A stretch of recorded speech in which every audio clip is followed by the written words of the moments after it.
This is the Renaissance Men Podcast, broadcasting live on YouTube and Twitch.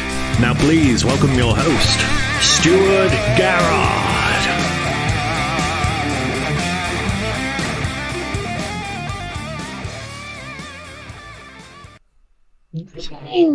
And welcome to episode 162 of the Renaissance Men Podcast. I am your host, Stuart Garrard. Join me, as always, is my good friend, Jimmy the Sainter. Ah, there they are, my children, my children. Hello. I feel like a cult leader when you play that. What? A cult leader. Oh God, how are you doing, Stu? Are you good, my friend? All right, Jimmy. I'm very well, very well. It's it's been a week. I haven't really done anything, to be perfectly honest. That surprises I was struggling. me. Well, it's been rather mundane. I don't know how I like being mundane, mostly mundane, as we know, but very little has happened. The highlight of my week has probably been, I say the highlight, the low light, has been getting a bit like a crick in my back from sleeping in a funny position. That's been the big moment for me. Wow, that sounds like a big moment. Stu, for me. What about you? Well, just before I carry on, Stu, for me, you look like a dubbed foreign movie at the moment. Your lips are moving at a different time to your voice. And mine? Really? No, yours are fine. It looks fine to me. Yeah, there's a big delay on you. I wonder what that is. Testing 1, 2. I don't know. Perhaps it's the hordes. The hordes that have come over. The hordes are watching. The hordes? The hordes or the whores? Yeah. Either. Well, Stu, before we go on about my week, should we? Obviously, we should mention the big news of the show today. It's going to be a bit of a different show, right? It's very much so. We are we're honoured to be in the presence of what do you call it, TikTok royalty. Yes. Royalty. I don't know. Is that a slur these days to label someone as royalty? I think if you're Andrew or Harry or William, you've got to pick your team, haven't you? Are you Team William or Team Harry? Or Team Andrew? Yeah. Team Andrew all the way for me. All the way, yeah. Well, yeah, we have something in common. No, we have Martin O'Dell, the Lagomchef, joining us on the show. TikTok sensation, one would say. I'm going with sensation. He's kindly coming on the show. He's doing us tonight and Sunday brunch on Sunday. So I think, quite honestly, we are the highlight probably of this weekend. Stu, we're the main course, and then Sunday brunch will be the dessert. Yeah. For people, I imagine we'll get boosh. Yeah, we'll get all the viewers, and then Sunday brunch can mop up the scraps. Yeah, he might come on here, say something ridiculously outrageous, and then be cancelled. Get cancelled. Let's hope not. Who knows? Let's rule that out then. Yeah. But yes, he'll be joining us around 7 o'clock this evening, right? So, and if you have joined us from his TikTok, then thank you. Please like and subscribe to the video, as all those YouTubers do say. Let's have a hello in the chat, shall we? Let's welcome lovely Holly. Hello, Holly. How are you doing, my friend? Lord Doolin. Oi, oi to Lord Doolin in the chat. There he is with he's got an emoji heavy there. Yeah, well, yeah. I mean, that does describe the Lagomchef, I think. Yeah, a little bit of everything. No waste. Hasn't wasted any emojis there, has he? May I ask to Holly and Lord Doolin, does Stu look like he's being dubbed in a foreign movie to you, or is that just to me? Or do I look like I'm being dubbed in a foreign movie? Who knows? Yeah, how are we looking? How are we sounding? Give us the old... whatever. The old... Yeah. I don't know. Give us the feedback. So, Stu, before the Lagomchef joins us, you asked about my week. I took it there. I haven't done a huge amount this week, but obviously a listener of the show listens quite a bit and usually writes nasty comments in the comments section. Good friend Alex Roth had a bit of an eventful week. And this would be something close to your heart or close to your head, because my friend Alex Roth had a hair transplant. Now, I genuinely thought you was joking when you said this the other week. I thought there was just some strange chat going on in the corner there. Hair transplants. I thought it was mostly like egg, kind of mocking me, basically. No, we would never do that. Well, okay. Can we do that? Mock me. Mock you. Asking for my permission. It's fine. Look, I'm not saying you should have I'm not saying anyone should have a hair transplant. He didn't need one, but he did talk about it on the show, and he went in. He said it hurt more than he ever thought it could hurt. They had to give him 30 injections around the back of the head, remove hair follicles, and then he had to wait, and then they had to do 30 injections in the front and put the plant the hair follicles in his head. Follicles. So the follicles, yeah. So he went home and he sent me a picture, and I thought I'd share to the nation this picture, because it had been something that had been discussed on the show. So I thought it only fair to share. Yep, I'm bringing this up now. Be warned, those of a nervous disposition, and any of you currently eating a boiled egg may want to avert your eyes now. Here we go. Are you ready? Here we go. Jesus! Oh my good God. That stew. Hair transplant. Do you remember that scene in Hannibal where Hannibal Lecter has removed the top of Ray Liotta's head and he's eating his brain and he's still alive? Mm-hmm. Well, that. Yeah, it's very much like that. That's what I see there. So that is after they've planted the follicles in his head. As he said, where have they got the hair bits from? Where have they got the donor hairs? His arsehole. the ring around his bum. They removed all of those annoying hairs that catch things and stuck them on his head. No, the back of his head. So they take them from the back, stick them on the front. Right. Okay. Like that. Like That's that. Incredible, really. And how long will that last? Do we know? His entire life should do. No.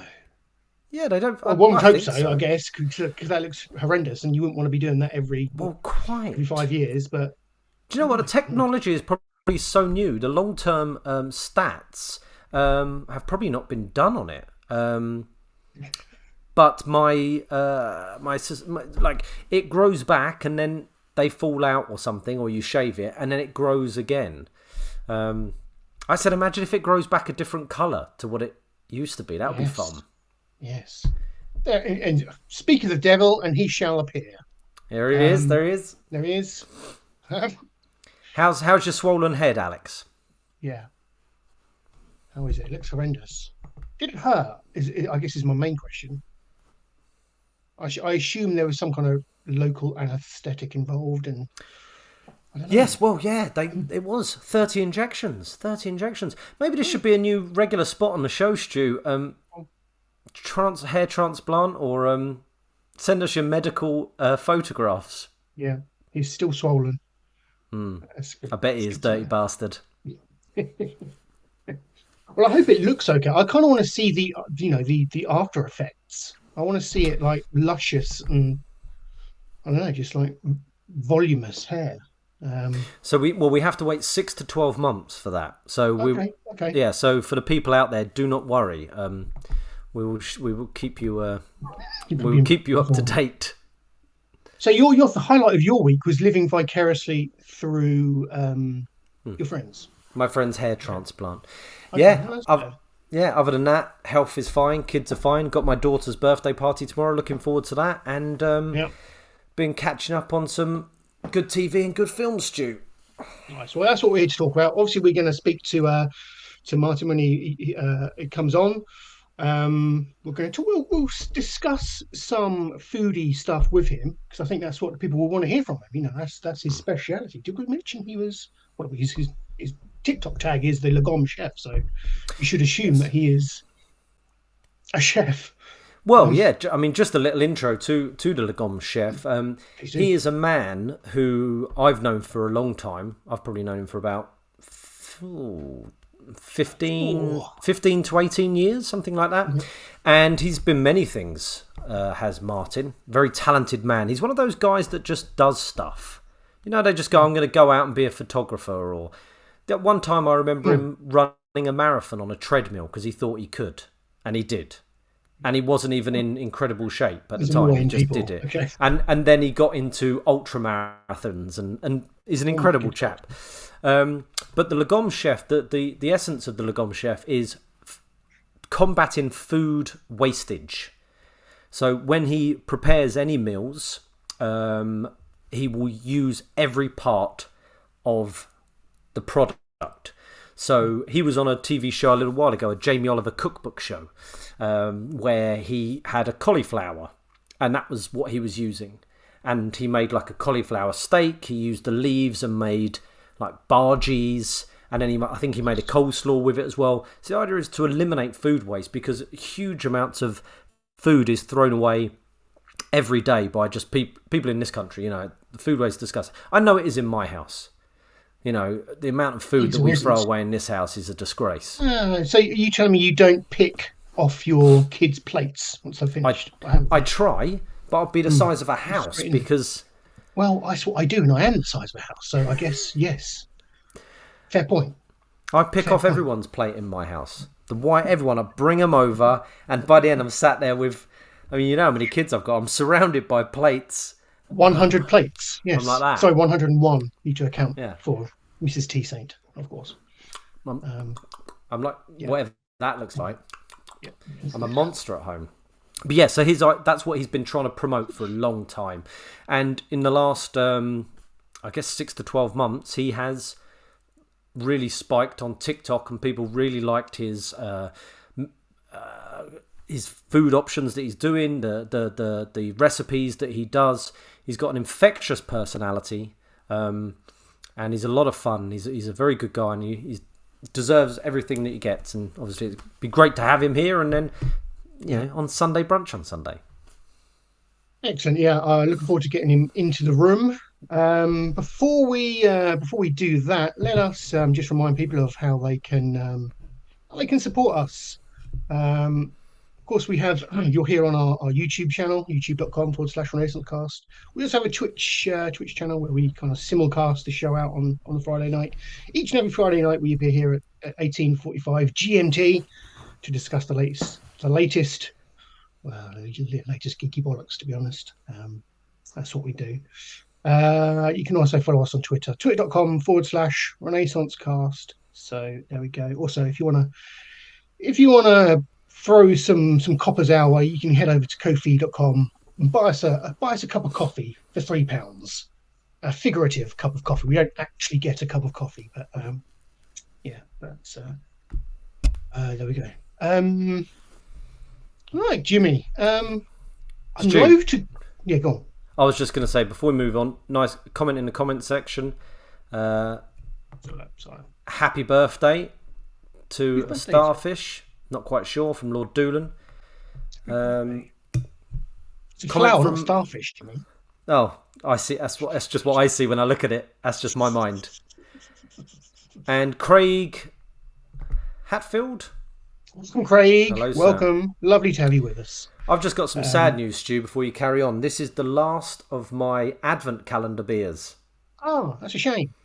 My 24 days of Advent. This is the last one. I should be drinking it tonight to celebrate having the Lagomchef. It is, and I'll be drinking it all. So don't worry, there'll be no beer waste here. Celebrating over 80 years of canning craft ale. Thanks for that, Craig. I'm just drinking Heineken. That's Heineken. I don't know if you've heard of it. It's very, Cheers.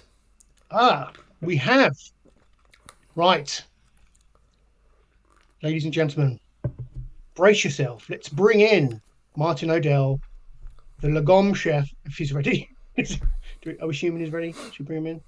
Yes. Let's see what happens. Let's bring him in. Hey! There he is! That was like extreme deception, wasn't it? Putting headphones on. Do you wear headphones on these things? Yes. Yes, I've got headphones. Makes you look like you know what you're doing. I can hear you, Clem Fandango. He's on next week. Really? I just sent some people over. I just did a little ticker-tocker and sent some people over. So we'll see. God bless you, Martin. It's an absolute honour to have you on the show. Thank you for giving up your time on a Friday evening. I know it's a big weekend for you. I like to think it's kind of peaking tonight and then going downhill. Absolutely. By Sunday. Yes. But, thank you so much, my friend. That's okay. No, thank you for having me. How are you? I'm good. I'm pretty knackered. We've had hang on, this light is horrendous. I feel a bit like, there we go. I feel a bit like a terrorist. No, I'm all good. It's been a busy day. We've had some meetings. I've already recorded a podcast today. Yeah, it's one called Pod Songs. It's really interesting. Don't promote it on here. Why not? No, it's all good. It's all good. Sharing's caring, Jim. It was quite an interesting concept. I thought I'd share it with you. Maybe you should steal some content from them. What they do? Yeah, they basically interview you and then they make a song about you afterwards. Yeah, that sounds like a lot of effort, to be honest. Oh dear. We do. We have, in your honour, we are implementing a new segment tonight. Called PPU, which is I'm the creative genius behind this podcast, by the way. It's quick fire questions for me and Jimmy to yourself. Great. Where we will probe you fully and deeply about a little bit of everything, I think, isn't that right, Jimmy? Oh, a bit of everything, Stu. A bit of everything. Stu, yeah. Also, we were going to show a little bit of what made Martin the TikTok sensation he was, were we not? Just for anyone out there who doesn't know what started Martin's rise to stardom. My Martin's rise to stardom. 10% of his earnings. And has now taken over Gordon Ramsay and Jamie Oliver.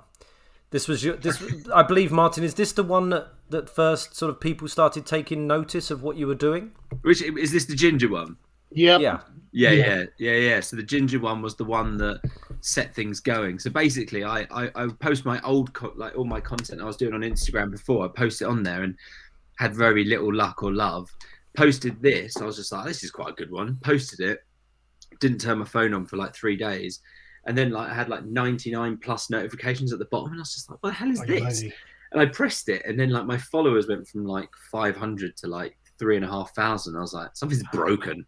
And then all of a sudden, like this video was just like boom, boom, boom, and then all these comments, and I didn't even know how to use TikTok. I was still like wandering around, like pressing buttons, and then it went, as they say, viral on the internet. Before I play it, Jimmy, just keep riffing, because I just need to head off a little visitor, because you know what I mean. You know what I'm saying. So I'm just going to pop away for a sec. The goblin.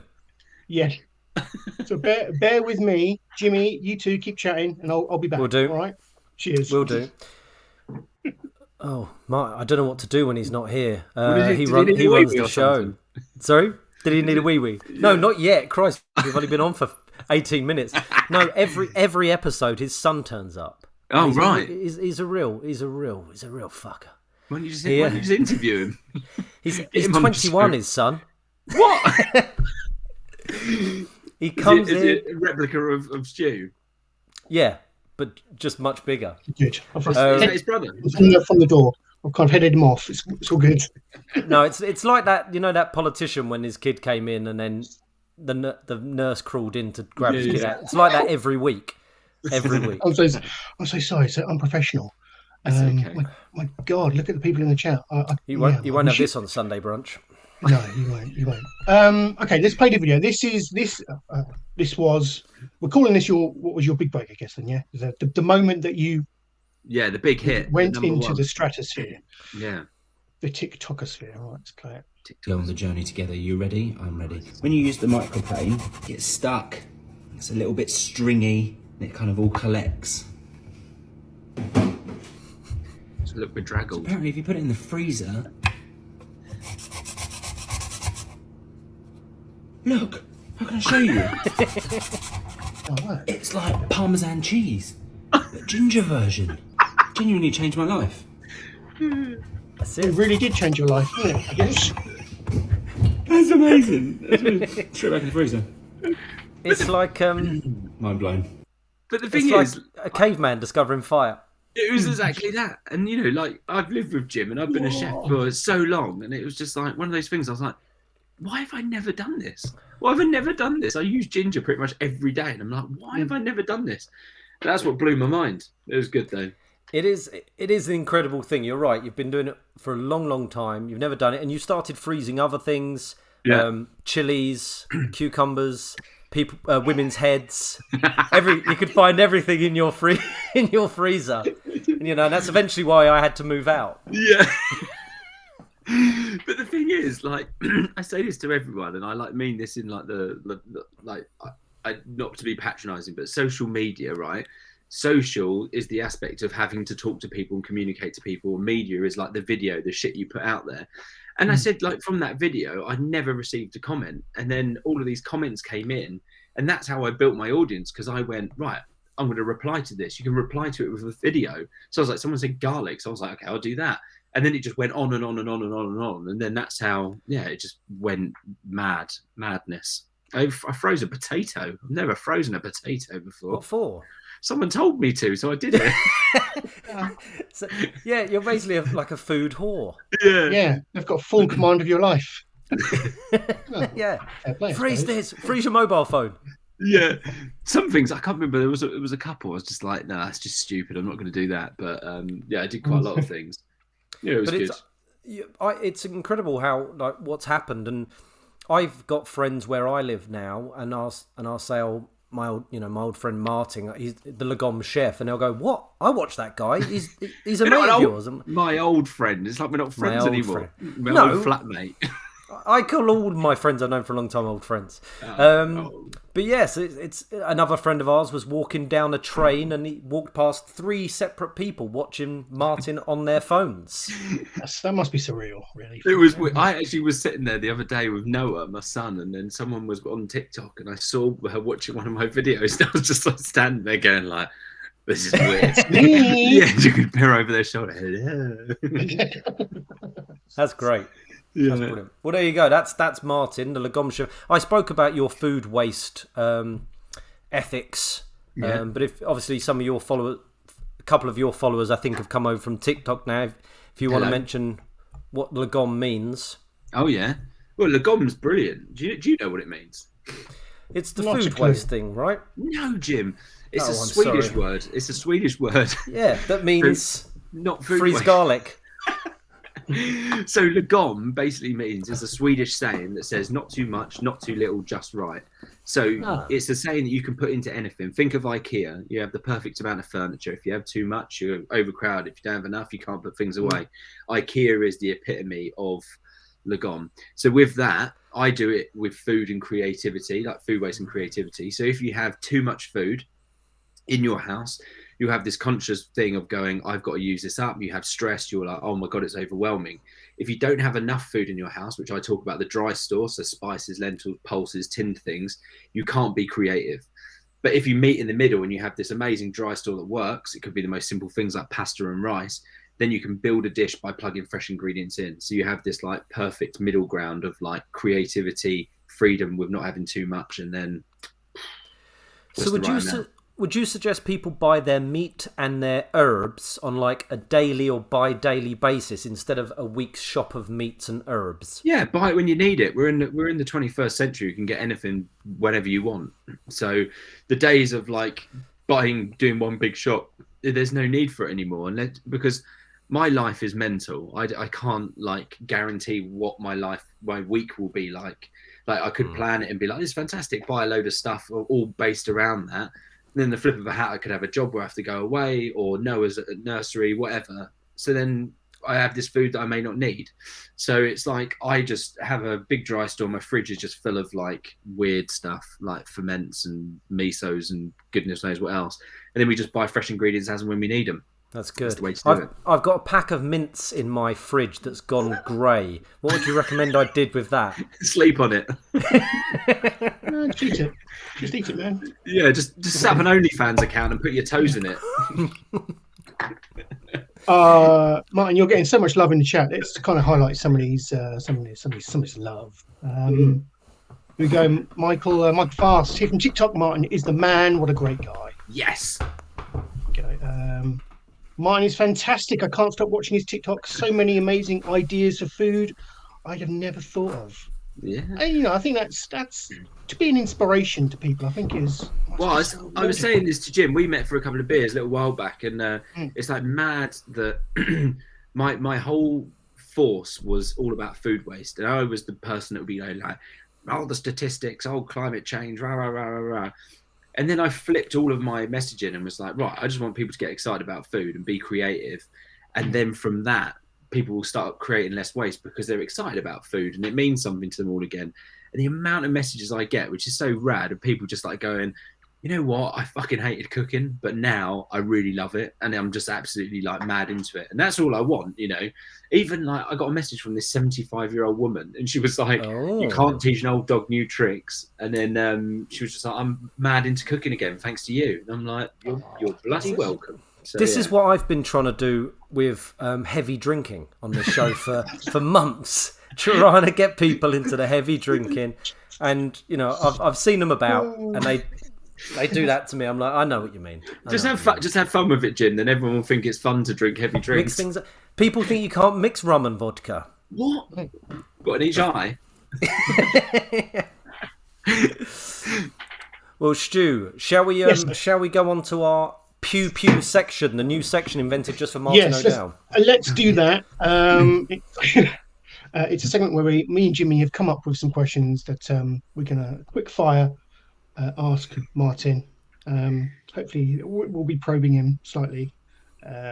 So let's transition with a fancy sting. Let's do this. This is good. Thanks. Here we go.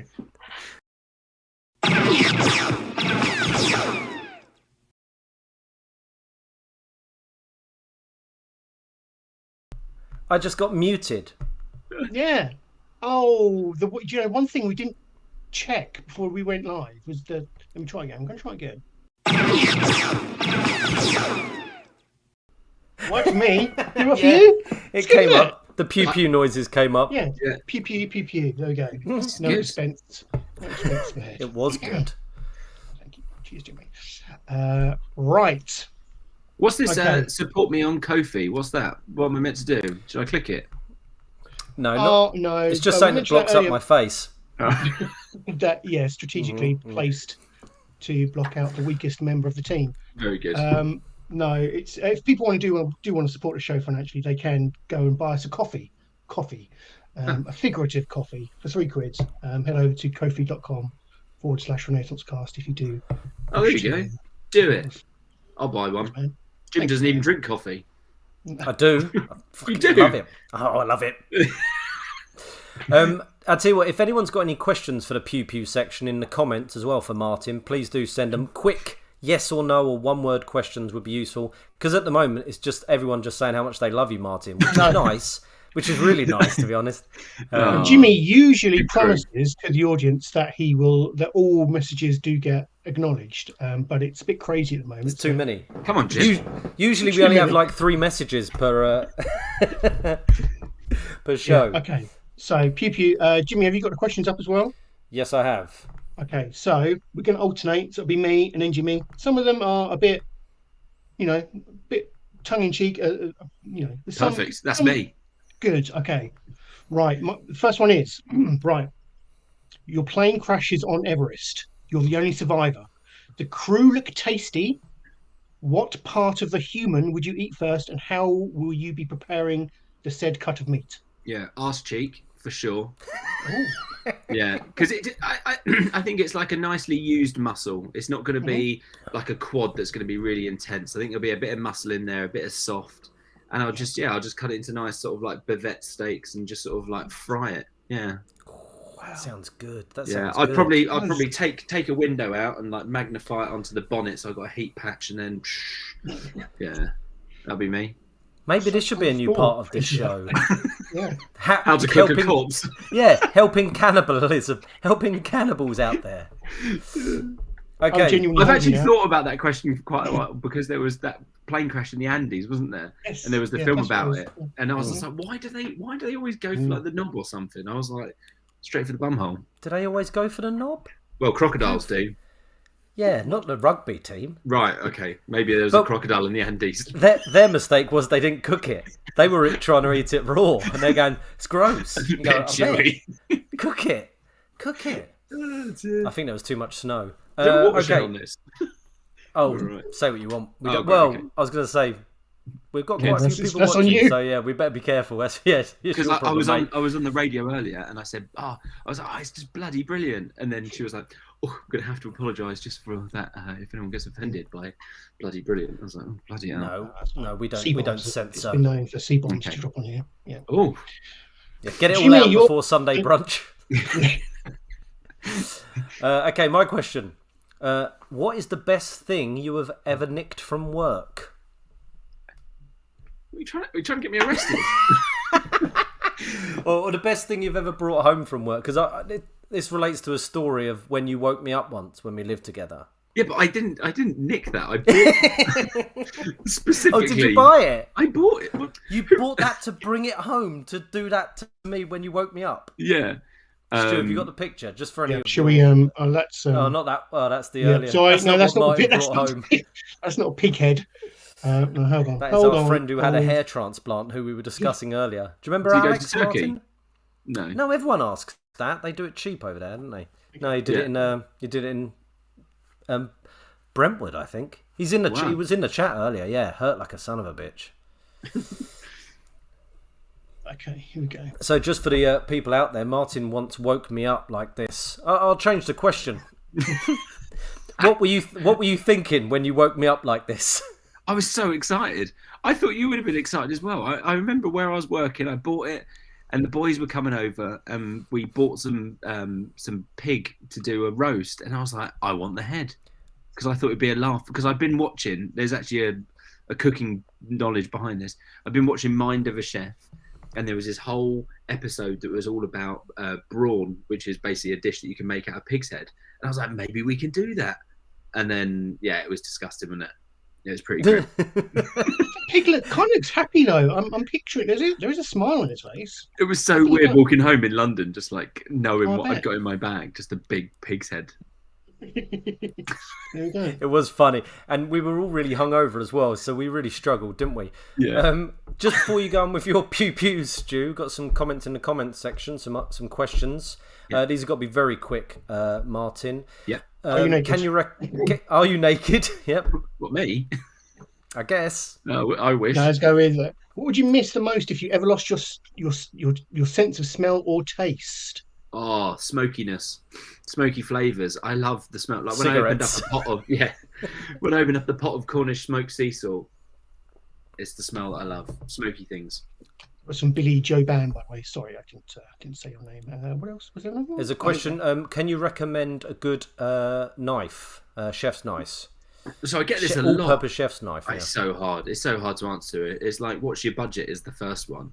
Victorinox do some really good chef's knives, but then also if you head over to kitchenprovisions.com, there'll be some really fantastic Japanese ones. Go for something that's a stainless steel to start off with, low maintenance, and it'll stay pretty sharp for a long time. There you go. Okay, and one last question before we go on to Stu. No. Zara Hamel asks, would you rather only be able to fly or only be able to swim? Whoa! I kind of like swimming. Swimming's quite fun. I like fish. Over flying? Oh, hang on. Does she mean in a plane or just... Just like floating around like a hummingbird. Yeah. I quite like swimming. Get a bit pruny though, wouldn't you? Rebecca from Canada.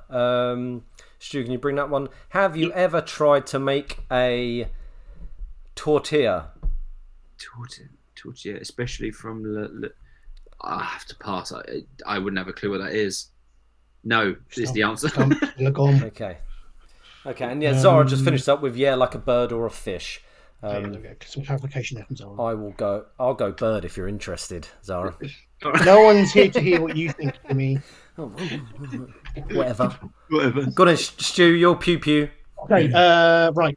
Lemon and herb, garlic, medium, hot or extra hot. What's your favourite Nando sauce? Medium. I like a bit of warmth, but I don't like anything that upsets me. And everyone will know that on my channel, whenever I eat anything hot, it is not good. I'm sweating and dribbling and crying. So yeah, medium for me. That's my wife's favourite part of your channel, when you're sweating and dribbling and crying. I think What that's channel? what she That's my other said. one. That's your OnlyFans. Yeah. I'm slide that. Yeah, one day. Here's my pew pew. What is your worst kitchen accident? Oh, there's a few. Well, I suppose one of the worst ones was lopping this finger, the tip of this finger off. Oh, Johnny Depp, as it's known. Yeah. Oh, is that what it's called now? It's trademarked. I was doing tomato concasse on Valentine's.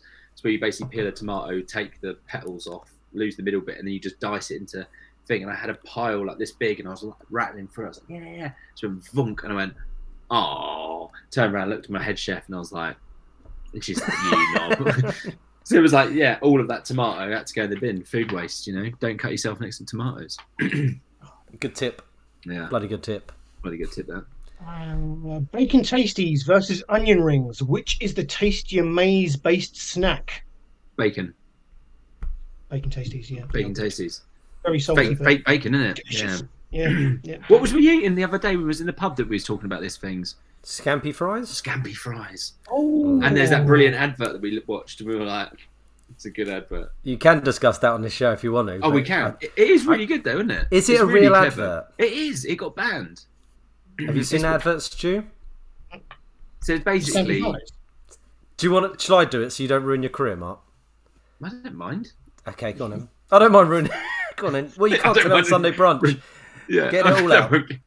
So basically, like, it's like a house party, and then there's three lads sitting on a sofa, and then a girl walks past. This is like in the 80s, and then probably 90s. Girl walks past. She goes up to the bedroom, and the guy goes like, "Oh yeah, I'll follow her." He walks upstairs, goes to go in the bedroom with her, and she shuts the door, and he's like, "Oh yeah, fuck." So then he finds a packet of scampi fries, and he just sits on the toilet and eats them. Goes down, sits with his mates, and they're all like, "Yeah, yeah." And he's like, "Yeah," and then like passes his fingers to her. Oh no. Yeah. No, it's horrid. But it went. I remember watching it on TV, and then it got banned. Do you? Yeah. Do you? But I've never come across a woman who smelled like scampi fry. Anyway, that's my next pew pew question. Pass. But I'd say me and you smell like scampi fry before any woman, to be honest. we ate a lot of scampi fries. Cool, we love them. Okay, next question. One food you would have on a desert island, apart from the arse cheek of the person. You've got to choose one food to have with you. One food. It could be a dish if you want. It could be a meal if you want. Oh, I'd have pizza as a meal, 100%. I was trying to be clever, and you'll be like, "Oh, an ingredient," and then I was thinking, "What things could I turn into lots of things with one ingredient?" But that's just stupid, That's clever. isn't it? Pizza. Well, salt, I imagine would be good, wouldn't it? You got the C. You got the C. Pizza. What's on the pizza? I'd have to go pepperoni and a little bit of like hot honey. I like it a little bit spicy, not too spicy, just that little. Yeah. A jar of Nando's medium sauce on there. There you go. Oh, Stu, there's a couple of questions in the comments. Oh, this is a classic. Billy Joe Bam. Pineapple on pizza? I love Question it. mark. I don't mind it. I tell you what. This is the thing that I teach on my channel. Is all about balancing flavors. And the one thing that pineapple does to a pizza is it adds an element of sweetness and maybe a little touch of like sour. That's why these things work. You need something to cut through that sort of like fattiness. Lovely with a bit of pepperoni. I like pepperoni and pineapples. There you go. And if you enjoy it, who gives a fuck? Exactly. I love it. And there's one above that, Billy Joe Bam one by Food Fat. Food Phantoms and More asks, do you think chefing will ever be glamorized again? The trade has died as it's become an undesirable trade. Hours/commitments. Yeah. Well, it takes a lot of dedication and commitment to do it. The chefs or the TV chefs that are now big in the scene, they've done it as well. But I think the modern world, there seems to be better ways or easier ways to make money within food, which is probably killing a lot of the industry. Like the pop-up culture, street food vans, all that kind of stuff. It's like, why not do that for a couple of hours rather than risking a massive investment on a restaurant that probably won't be filled? That's the issue. Yeah, some of the pop-ups, and Spitalfields Market and Borough Market, the food there is incredible. Yeah, and it's like low barrier of entry. Like before you go and get proper bricks and mortar and have to settle into a site, it's like you run your business there and then you go into a restaurant. That's the way it goes now. Whereas back in the day, it was like, get in, just do it. Who are we up to PP wise? Was it me? You. Me, innit? Yep. Okay. What is your favourite pot noodle flavour? God, I haven't had a pot noodle in years. Is there a chicken one? There is. Yeah. Chicken mushroom. Chicken and mushroom. I'll have chicken and mushroom. There was actually a thing on the internet the other day about a guy showing the size of the extra large and the size of the normal. And they're exactly the same. Yes, they were. The great pot noodle swindle. That's a disgrace. I love a pot noodle. The best thing you do with a chicken and mushroom pot noodle, because that is the one, don't go up to the level with the water. Keep going. Yeah. And then butter some bread, and you've got a nice soup. Oh, you said this before. Double carbs, you nutter. Back in the day when I was carbing it. I'm going to cut my next question, Stu, and I'll go straight to my last one before your last one. What is the best restaurant you've ever been to, Martin? Oh, well, best for what reasons? If it is just best, the best night out, the best meal I've ever had. Best meal. Best meal. I actually have to say a place that we went to in Switzerland. It sounds very pretentious, but we used to live in Switzerland for a bit, and there was one restaurant called Cucina de Alice. It was the House of Alice, and one of the dishes was simply burrata and tomato, but the tomato and the burrata were like next level. Burrata and tomato. And then ravioli, which was just simplicity at its best. It was beautiful. Thank you so much for asking. Interesting. Yeah, link in the description below. And I will be the yin to Jimmy's yang question. Martin, do you sometimes come home from a hard day and think, fuck it, I'm going to cook myself some potato waffles and Finder's crispy pancakes? Yes. Yeah, a lot, quite a lot. No, I cooked Noah dinosaurs, chicken nugget dinosaurs, mashed potato volcano, and broccoli yesterday, and I got stuck in with him. I love a potato waffle, and I love the fact that I've only just realised that you can put them in a toaster. What? What? You've never put a potato waffle in a toaster? No, the grease would go and blow it up, wouldn't it? No, look. Honestly, look on the packet. There's a picture of a toaster. It maybe says don't put them in, but I thought I took it. It's great. 5 minutes in the toaster and you're done. Oh, have you done that on a TikTok video yet? Not yet. Should I? That's your next virus. I think so. Yeah. Yeah. Okay. Done. Mm-hmm. Well, there we go. That was PPU. Do you feel suitably probed? That was nice. Yeah, I didn't. It wasn't too harsh. It was all right. Nice. Well-rounded questions. Yeah, very good. What do we want to do now, Jimmy? Do we want to? I think, Stu, we'll go into the Week in Geek because we all watched a film together as well, didn't we? We did. Yeah. That's a good shout. Okay, I'll just. I'll tell you what. I'm going to transition out with the Pew Pew sting because I want to hear it again, and then I'll transition into the Week in Geek sting. So bear with me. There'll be a couple of short stingers here. So here's Pew Pew. Yeah. Okay, and here's now time for the Week in Geek.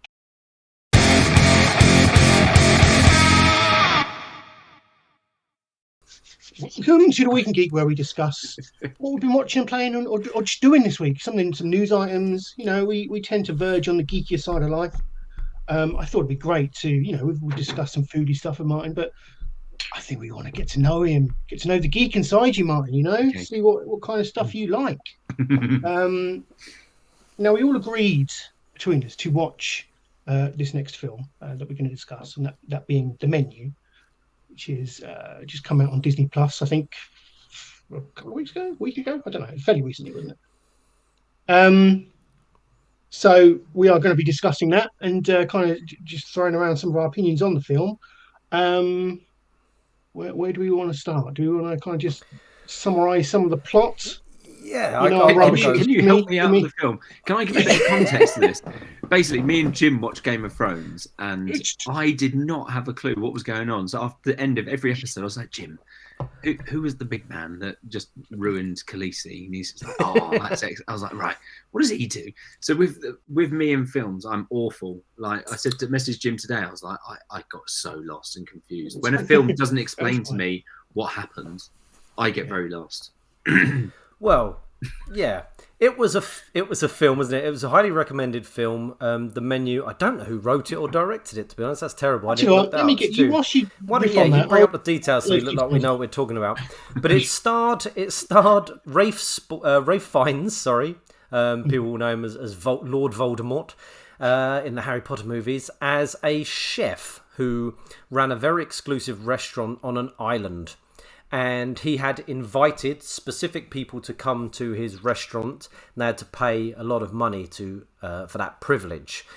He had coming Nicholas Hoult, the actor Nicholas Hoult, who plays the Beast in X-Men, who was a sort of obsessed foodie, and he took pictures of all the foods. He was one of those people online who take pictures of all the restaurants they go to and think they know everything. He wasn't a trained chef, was he? He wasn't a trained chef. He thought he knew everything because he had all the gear and no idea. Yeah. And he was taking with him a woman played by Anna Taylor-Joy, who it turned out was a prostitute, wasn't it? He took it. Did you get that bit, Martin? Must have missed that bit. Right. Okay. That was a big part of the film. There she is, the prostitute. I actually missed him dying as well. If that's a spoiler. Oh yes, spoiler alert. We will be spoiling All this spoilers.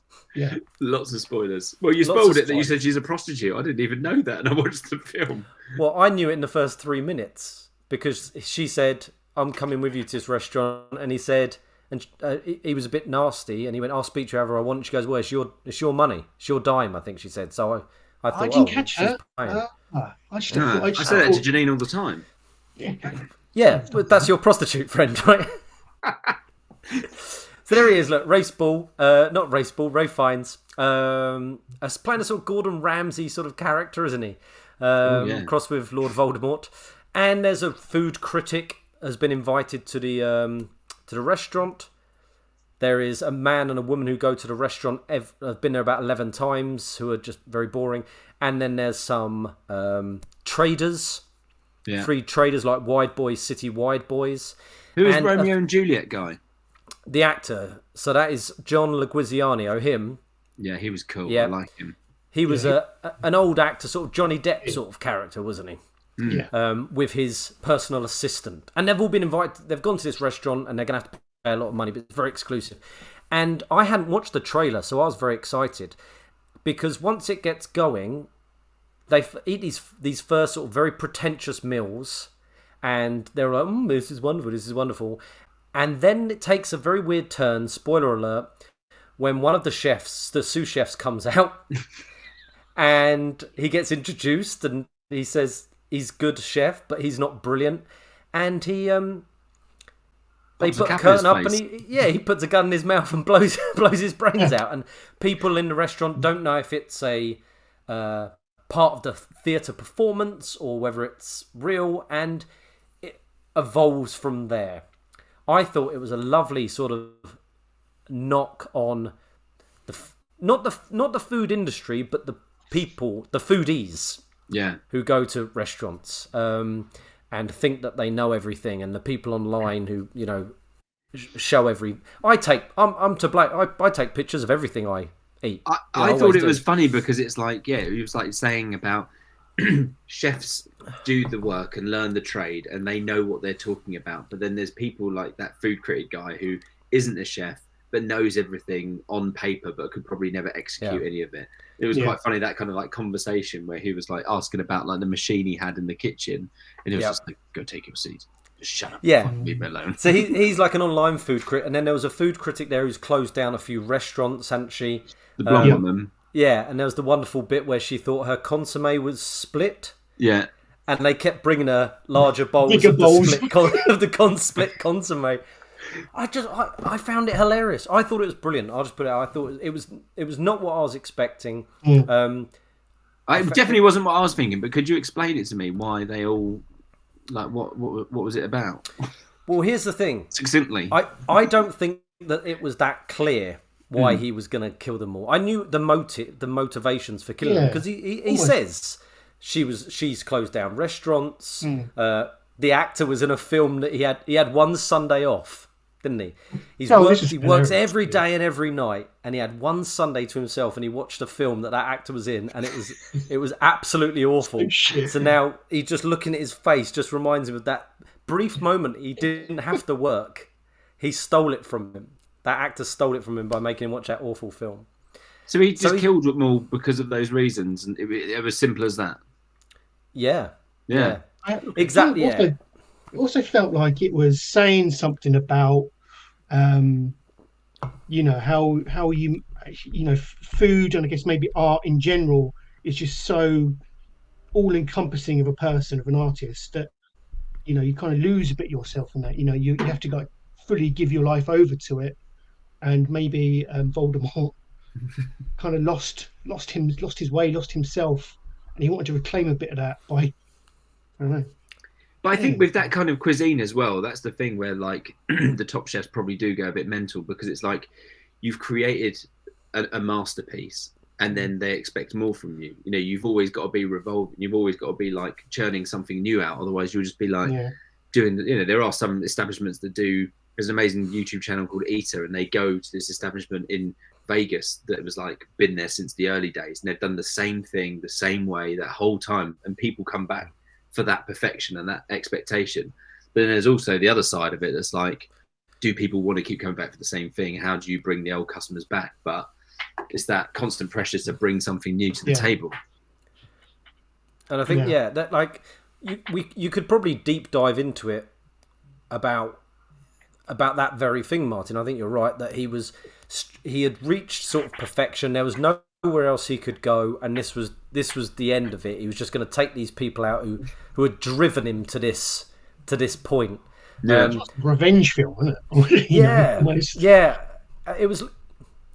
It could have been just a budget B movie with B movie actors and filmed badly, and just a film. But I think it looked so arty. The acting was incredible. The food was awesome. Martin, you mentioned something about the person who designed the food. Did you? Yeah, they hired one of the best food stylists in the world to design the dishes based around how to make them look so amazing on camera, because on film, on photo, you can just take a picture and it's done. But like to keep those dishes, alive and looking great, they got this stylist in to do it. Yeah. So it was quite a simple idea, really. But I think the script and his little stories that he did between each course. His mum, that was the first one, wasn't it? Talking about his mum being strangled by the dad with a phone cord, and you're like, oh God, that's horrible. Do you remember that, mother? He says to her. And she's getting drunk on Lambrisco in the corner. Yeah. The acting and the script and everything was so good that I think it was simple film, but done so well and maybe unintentionally really funny. Probably intentionally very funny. I think with me, I'm just like I said, I'm one of those people that just likes a simple, I understand what's going on here. What's going to happen next? Whereas when I sit there and I'm like going, right, I'm really having to work to understand what's going on. And then she gets to the end and has that cheeseburger and then the boat goes off and then it's the end. I'm like, right, so everyone's dead and she's going to she got away. She got away. Because she's a prostitute. She tapped into his happiness, didn't she? Yeah, I did I like that, but I don't. Something about the end that I didn't like. In fact, everyone just seems so willing just to say, "Oh, sod it, we'll pay the bill and then we'll die." They all paid the bill, didn't they? I think they not fight back or something. Just do. One of the bits that was really funny was when what is the blonde woman? Who's that? What's that actor's name? The older lady, the food critic. Yeah. I don't know. She's in Ozark, isn't she? She's the lawyer in Ozark. Yeah, I can't nice remember hair. her name. She's got good hair. But she was sitting at that point where all the women sat down when all the men ran off. And then she was just like, oh, well, we might as well just get pissed then. They wouldn't be smashing the wine. Sounds like on a Friday night. They slowly came round to the idea of they were going to die. But he said at one point, none of you have, you could have all overpowered us. You could have tried, but you didn't. You know, I think because you all know that, you deserve to be here. Comment in the comment section from Alex Roth. He says, escort. I don't think that's something he's got for sale. I think he is just saying she was not a prostitute; she was an escort. It's good to point out the clarification there. Thank you. Bunnies of London. Bill. Oh, there are some good points on the film itself. Amy says it feels like it was a film. It feels like it was a film about obsession. Oh. Yes, he was very obsessed with his profession, wasn't he? It's almost like he lost control of that. It's almost like you lose sight of the reason you're doing something when it becomes so like obsessive about something. You sit there and you're like, The bread course was my favourite though, I reckon. The bread one. Yes. That was because you're not poor, you don't get the bread. That was good. Yeah. But there are restaurants that are like that. There was one that I can't remember the name of it. I've got it saved somewhere where one of the dishes is like, obviously you got a circle plate, and then on one side they've just got like a dollop of food, and then they've just got two fingers saying "pick me," and then you pick it up and then you lick the side of the plate, and that's one of the courses. Dog. Yeah. I like the sound of that. What else we got here? Oh, here we go. Amy in the comments. I agree. She was not an escort. She was an escort, yeah. not a prostitute. Yeah. I think it's important we clarify that. Seems like that's something people really care about with the film. Most of our listeners are avid escort Users. addicts. And this podcast is brought to you by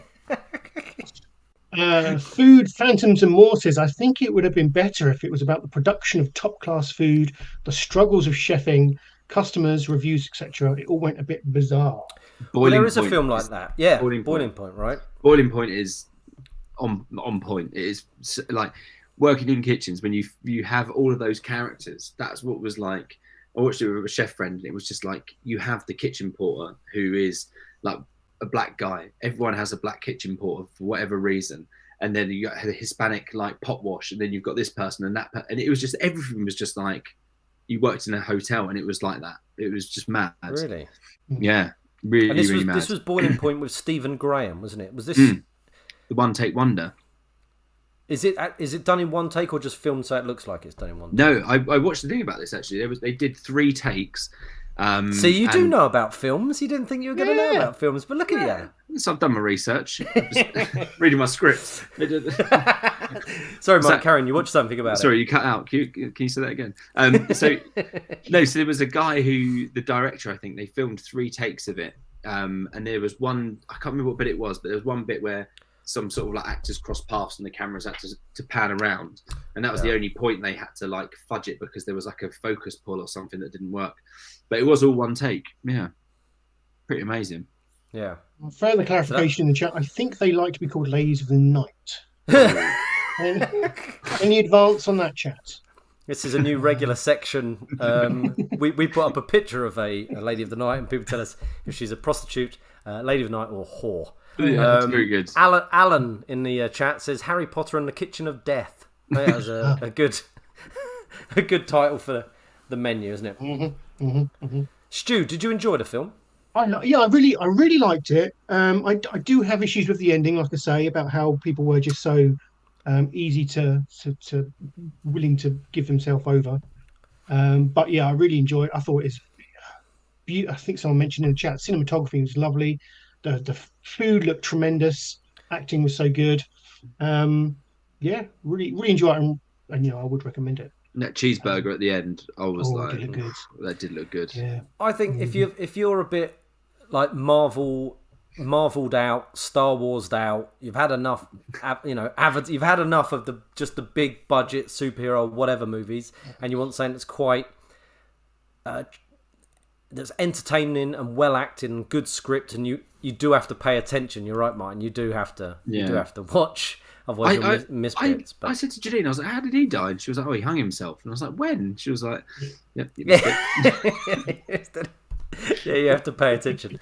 I'd recommend this on Disney Plus. Yeah, sponsored by Disney Plus. I'd love to We be. wish. That'd be good, wouldn't it? We'd let the Saudis sponsor us. We don't care. We'll take the money. Take that blood money. Start a football team. Should we talk about some news? Yeah, you're going to stick around for some news, Mark? Yeah, I'll hang around. I'll stay another 15 minutes and then I'll go. Yeah, lovely. God bless you.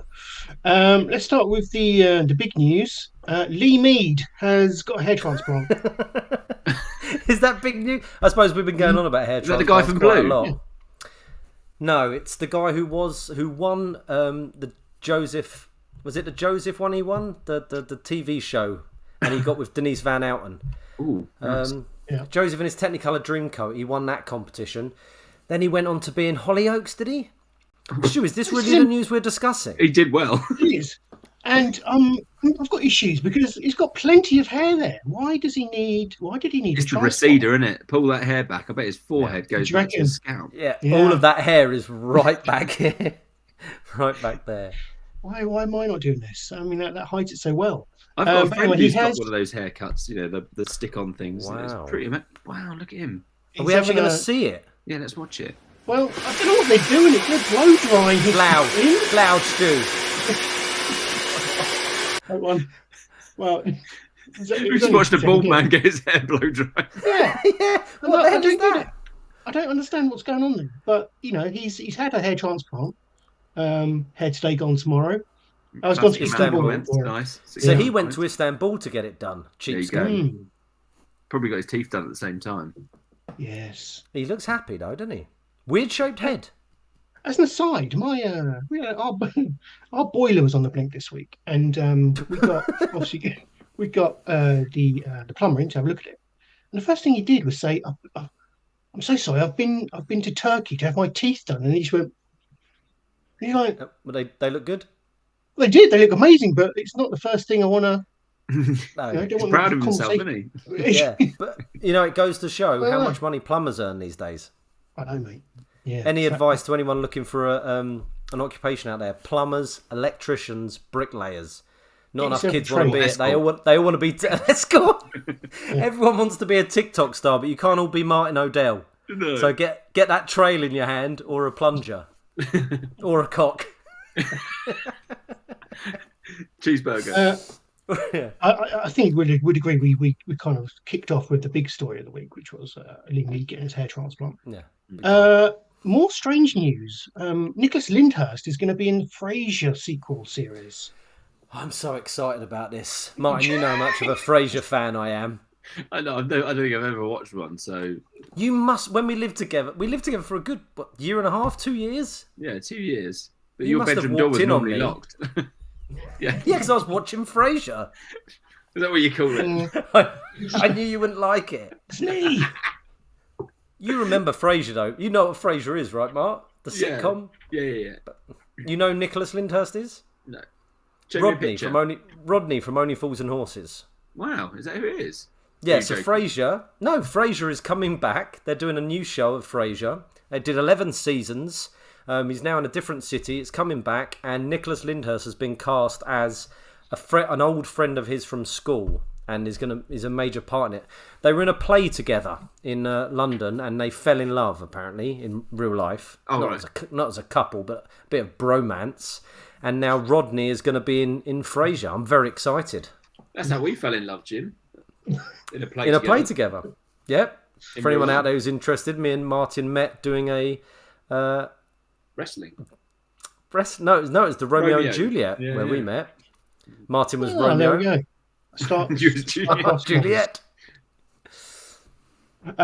So Frasier himself, Kelsey Grammer's come out and giving us some of his thoughts on the acquiring of Nicholas Lyndhurst to joining the cast, and he says we have the magnificent Nicholas joining the cast.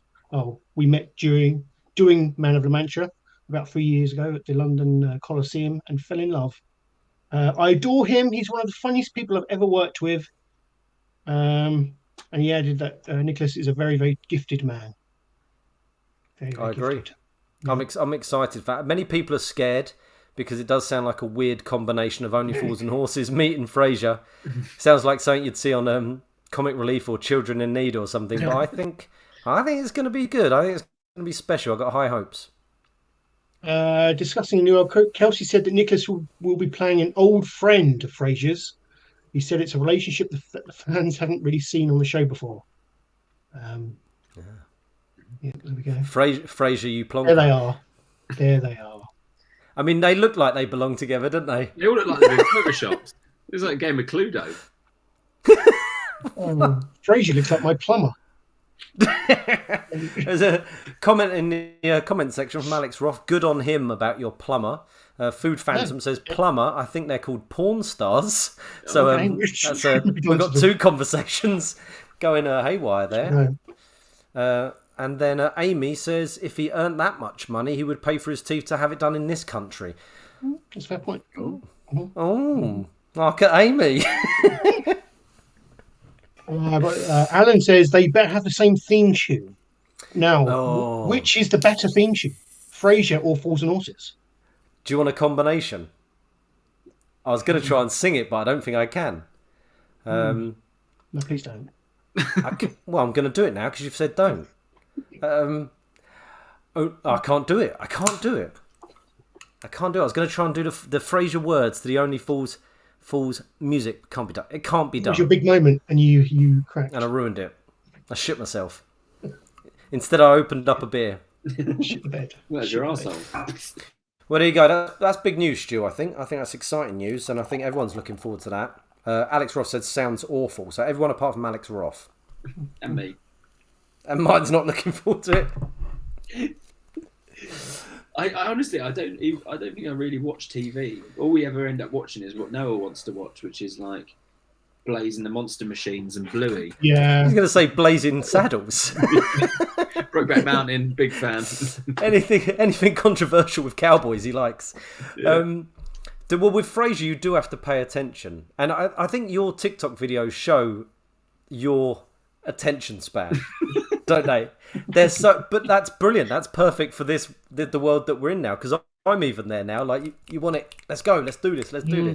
Yeah. So, yeah. I found myself just scrolling through, whether it's a YouTube short or a TikTok or whatever the Facebook one is, and it's just so you can be there for. I don't want to say hours because that sounds horrific, but you could be there for hours. You can just scrolling through.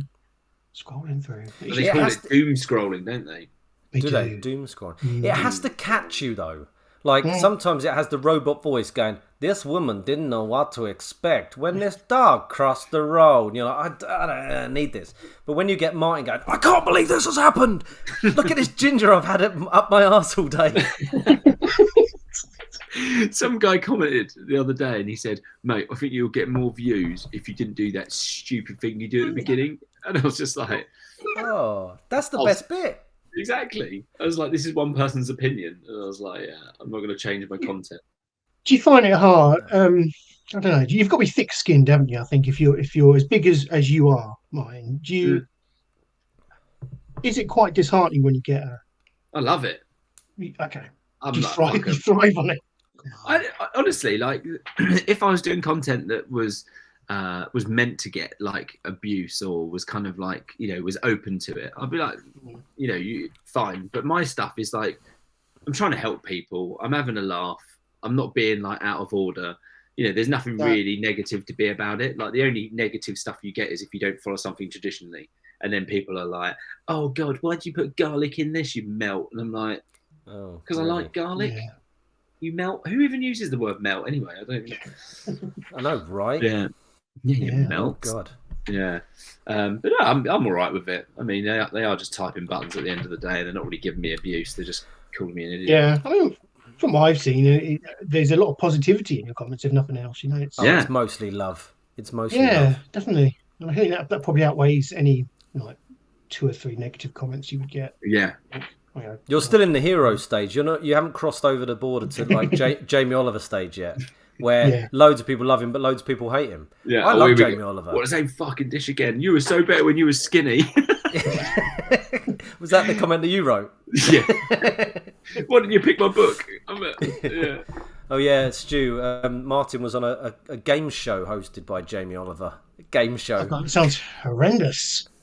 No, it was a good show, and they had 4 or 5 different chefs on, and they had to pitch a book idea, a cookbook, and Martin pitched his, which was brilliant because it's really important, and he's a, charismatic enigma that is Martin, and he didn't go through to the next round. The judges said give this man a restaurant, but they didn't say give him a cookbook, did they?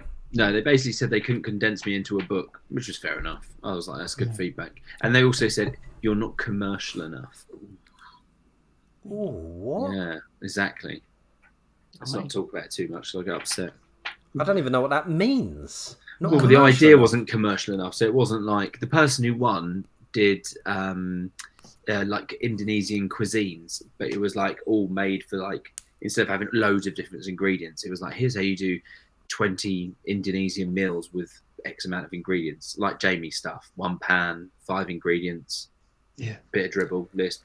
I don't know how that is more intriguing to people than a book that shows you to use what you've got and make your food go further and not waste the money on current food. climate that we're living in, that would sell gangbusters, I think. Yeah. You get Greta Thunberg to endorse it, Do it forward. to give it a thumbs up, Yeah.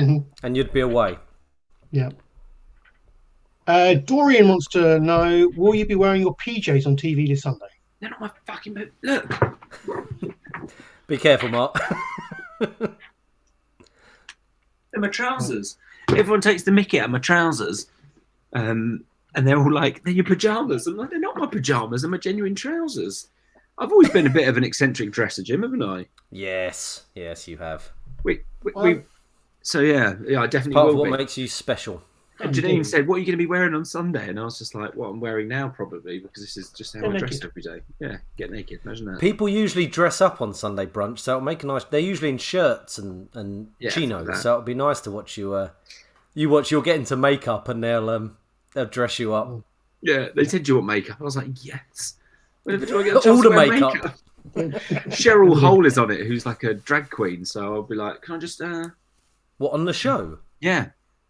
Not the makeup artist, they're actually one of the guests. One of the guests, yeah, Cheryl Hole. Cheryl Hole. I haven't Yeah. heard of that drag queen. Mm. Is she from RuPaul's Drag Race? I would have thought so, one of those, yeah. Cheryl Hole, Cheryl Cole. You might want to do some research, Martin. Why? Just so, you know, you What- don't say what who are the hell you? Well, in case you try it on with her, not knowing it's Cheryl Hole. I'll find her out. Yeah. You'll find out. It's been an absolute pleasure having you on. I'm Thank you for conscious having me. of the time, and it's been great. I was incredibly nervous. Jimmy Waller says, we'll confirm, I was incredibly nervous about this whole affair. So I didn't quite know how it was going to go. I get nervous speaking to new people anyway, 'cause that's just the kind of person I am. But no, It was fun. It's been lovely. Yeah, it's been good. I'm glad we've done it, and I'm having watched the stuff that you do, I'm so happy that you're getting the success that you're getting. Yeah. And wish you well on Sunday, and Thank you. I hope it's the start of many big things to come. Let's hope so. And if I can do anything to support you guys, let me know. I'll put you all on my ticket. Tip in the word Renaissance men somewhere on Sunday. Yes, on the Okay. show. Just go, because I'm a bit of a Renaissance man, Tim, or whatever his name is, I like to do this and sprinkle salt in or something. That's it. I'd be like, I really love to serve my pork belly with Renaissance men slaw and a little bit of. Yeah. Oh, there'll be plenty more opportunities. So let's not fluff my lines this time, and then we'll get you on there. Well, everyone make sure they watch on Sunday. 10:30, Yep. did you say it starts, Martin? Yeah, I think the show starts earlier, but my segment's on at 10:30. It's a great show, Sunday Brunch. I used to watch fun. it every Sunday when I used to watch analog TV, but I will be this Sunday. I'll be watching it for sure. I can't wait. Of course. I cannot wait. Of course. All right. Well, thank you for having me. I know you're more than welcome, and you're welcome on whenever. Lovely. It's an open invitation for you. So if you ever want to come on and plug something, Lovely. How do I buy you a coffee? Do I click the thing? I have no idea, to be fair. Yeah, no one's ever done it. No, well, my mum did, and that was Yeah, it. mums do. Maybe I have to go on the link. I think I'm in like the back Yeah. end link. Oh, aren't yeah, I? yeah, you do, yeah. Yeah. Okay. Kofi.com/RenaissanceCast. And Nice. All right. thanks so much, Martin. Wonderful. Take care. Much love. Lovely to see you, and all the Martin. best Speak to you Sunday. soon. No, Take God care, bless. mate. Take care. There we go. There you go. That was Martin O'Dell. Such a pleasure to have him on. I felt like we were the Big Breakfast reincarnated then, that anarchic sort of show with a fun-loving presenter like me and then a beautiful busty maiden. So I'm Kelly Brook and you're Johnny Vaughan. Is that what we're saying? Yeah, I'll be Johnny Vaughan. Kelly Brook yeah. was rubbish, wasn't she? She was the rubbish. I'll be Denise Van Outen. You can Denise be Van Outen was Johnny Vaughan. wonderful, wasn't she? Yeah. And she drinks at my local stew, Denise Van Outen. You're shitting me. No, she drinks Really? at my local, and my wife has given me a hall pass on Denise Van Outen. That's how much faith my wife has in me that I could pull Denise Van Outen. Coincidentally, she was married to Lee Mead, and we're back to Lee Mead. Yeah. like rhyming couplets. This show. Where the hell were we? We were doing news, weren't we? We were still in the news. We've got we've got 3 sections left. Three segments of news left. Okay. The big one for me is the Baldwin. Yes, Alec Baldwin. Oh dear. Let's get this up. So, obviously, there was the tragic shooting on the set of one of Baldwin's productions, wasn't there? And there was a mix-up with the stunt crew, props. Something went awry. He ended up killing someone with the gun in his hands. And now he's being charged with involuntary manslaughter. Yeah. What he deserves. What he deserves. He fired down the camera. Pew pew. Pew pew. Yeah, played this thing and killed the director. Was it a director or assistant director? It was the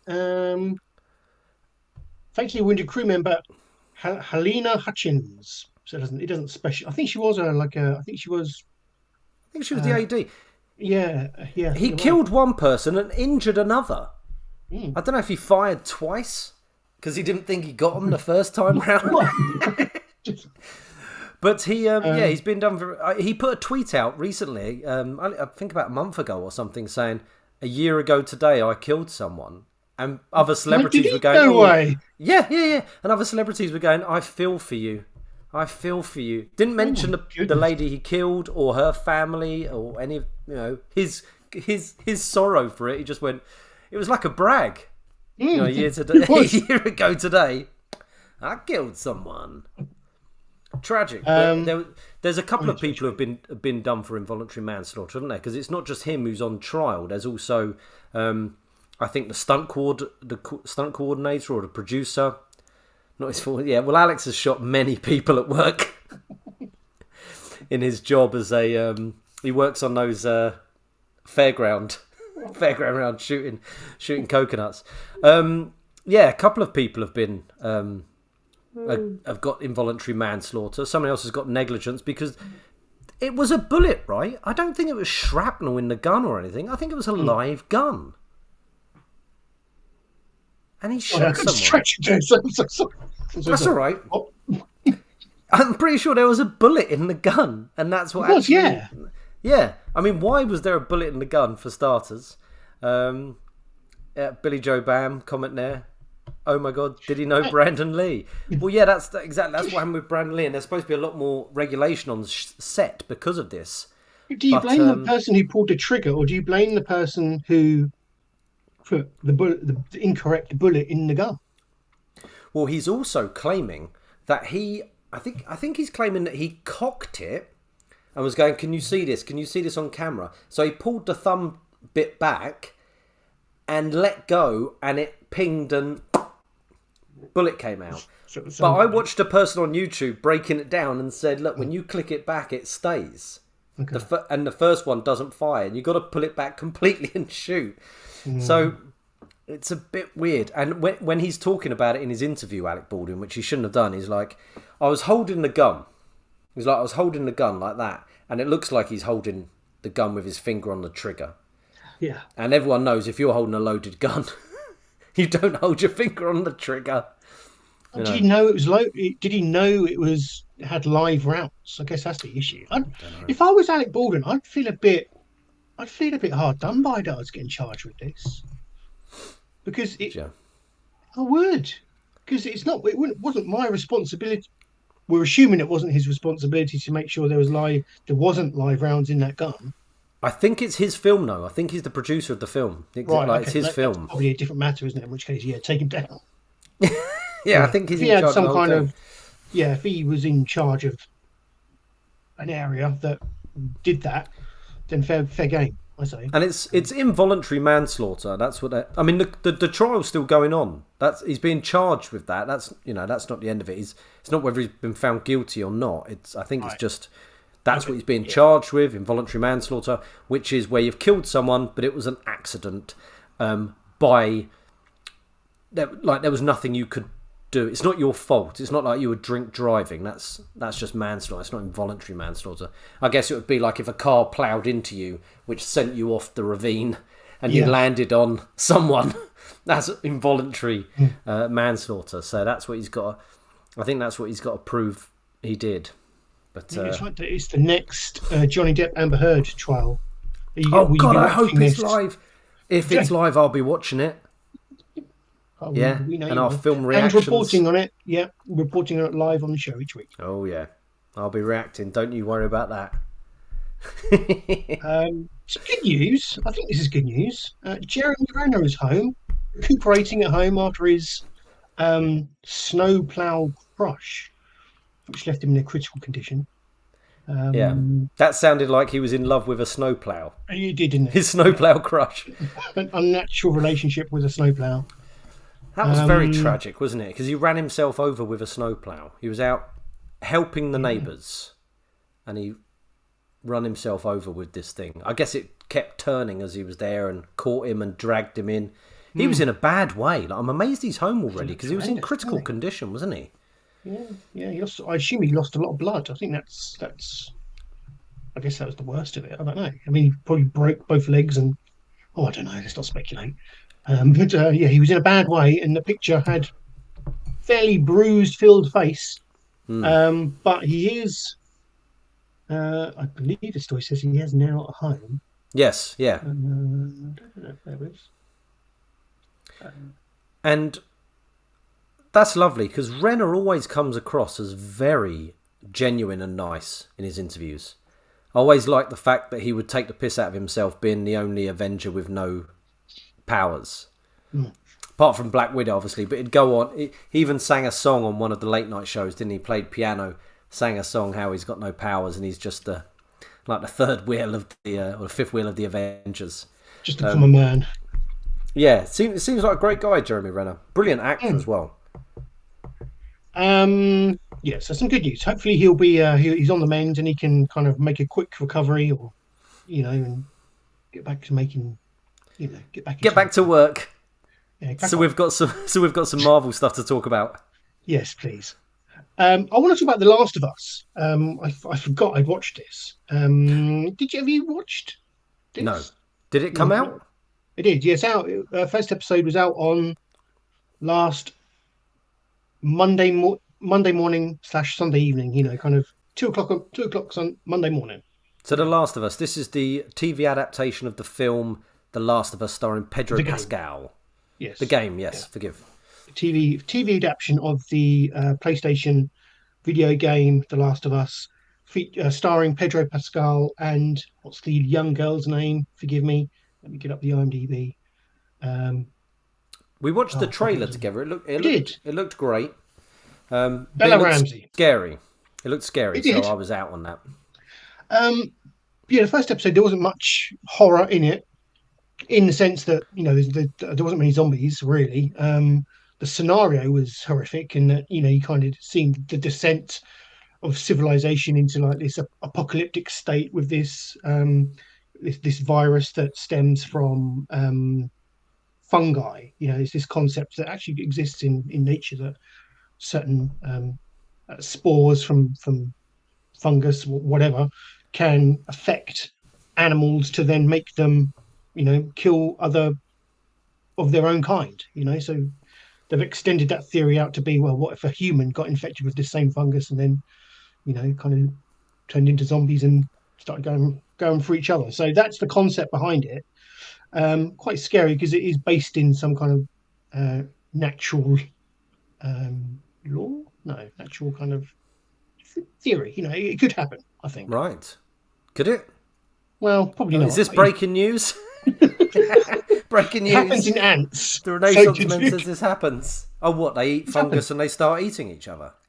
Yeah, the fungus, the spores kind of affect the brain, and they then start to attack their own. God! So they've kind of transposed that idea into what would happen if humans got it. But what I loved, this first episode was fantastic. Very much followed. It's almost a shot for shot kind of retelling of the first 2 hours of the video game. You got I won't spoil the first episode because there was quite a large story beat in there that you need to experience. It's quite heart-wrenching. But yeah, it's an excellent start to the series. Follows the TV show very closely.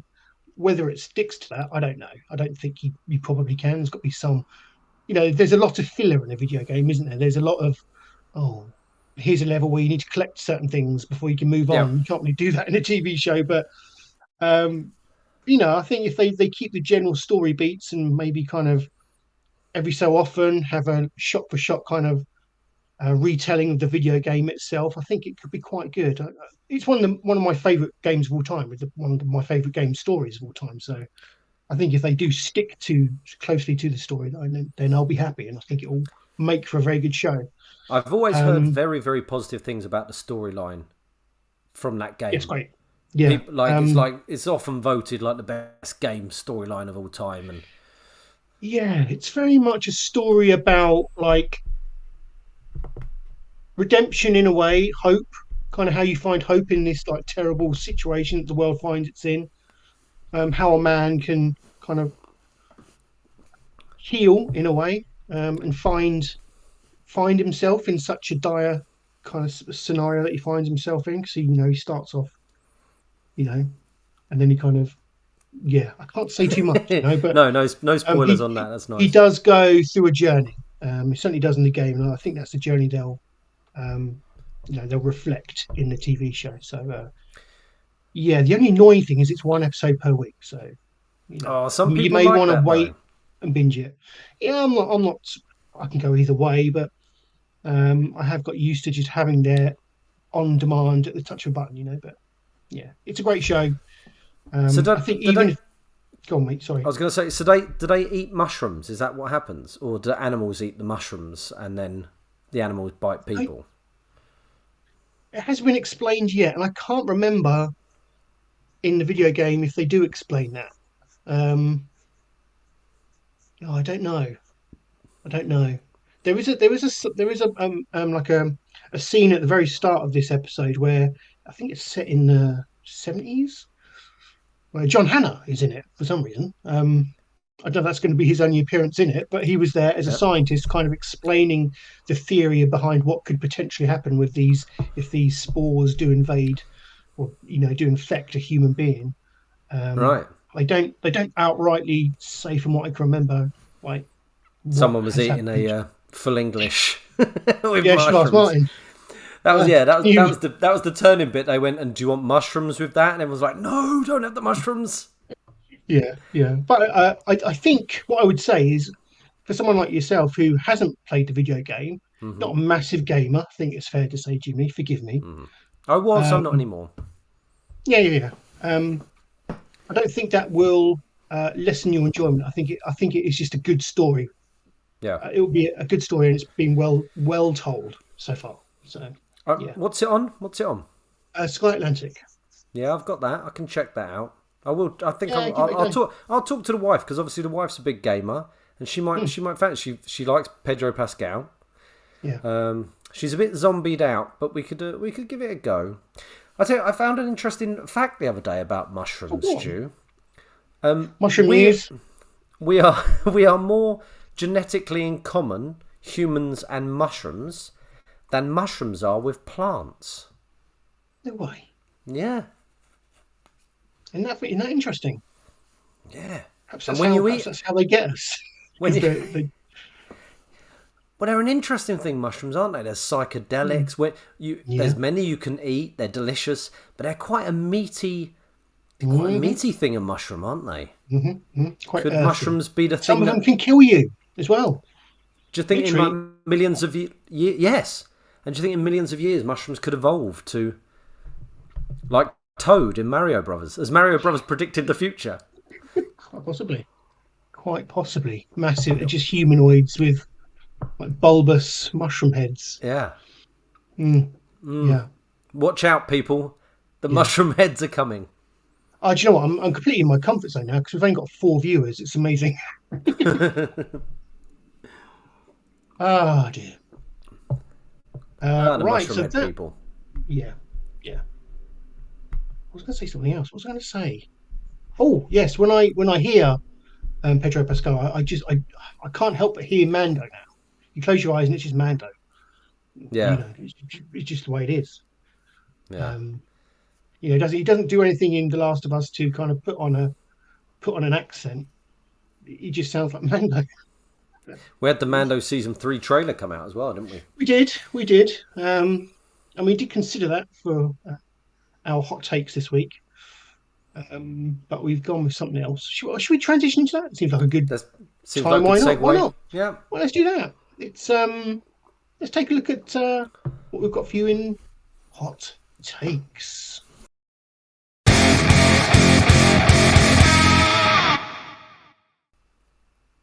Here we go, hot takes time for you, and we are bringing to you because we couldn't really find anything else. Because we didn't want to do Mando, did we? Because we always do the Star Wars and the Yeah. Marvel stuff, and plus we've both seen the Mando trailer anyway. And Yes. I didn't think, as an aside, I didn't think it was particularly interesting. There's nothing there that it just looked a bit samey to me. Yeah, I agree. And it's nice when we do the hot takes to get something that's out of our usual zone, isn't it?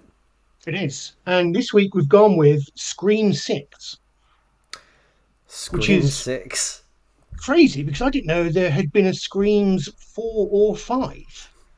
The Scream movies. Those happen? When did Scream become a massive franchise again? Well, I know they did one recently with Courtney Cox and David Arquette and what's her name, Neve Campbell. They were all back for the most recent Scream, I think. But didn't they do a TV show as well on? I believe they did on Netflix. Yeah, right? yeah. That's just Wes Craven raking in that Yankee dollar, isn't it?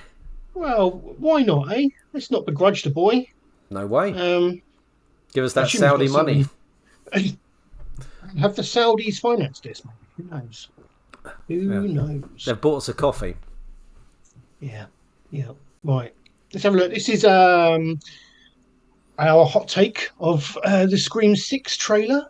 I have no real history with the Scream series. I think I've only seen Scream 1. So I'd be surprised if this gets me going, to be perfectly honest. But we'll give it a go. That's what we're here to do, isn't it? React to everything. So let's see where this takes us. Go for it. Please help me.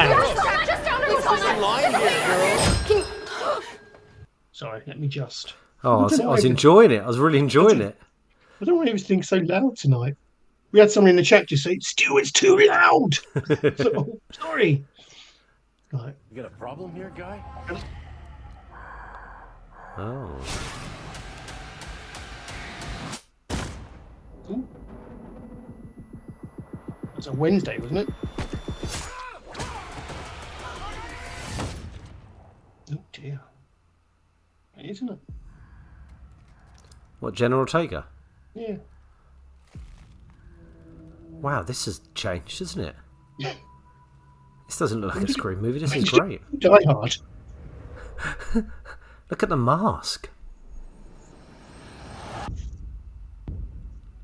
I had this secret. This looks great. There's a darkness inside of me. All right. It followed me here. And it's gonna keep coming for us. We share a certain history. Oh, Cox. This isn't like any other ghost face. What is this place? A shrine. We've got All right, slag her off. We execute him. What's your favorite scary movie? You know you're like the 10th guy to try this, right? It never works out for the dipshit in the mask. Maybe. But there's never been one like me, Gail. Arnie. I'm something different. That's why I'm gonna shoot you in the head.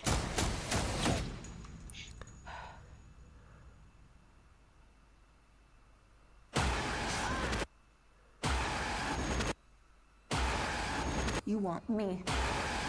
So let's finish this.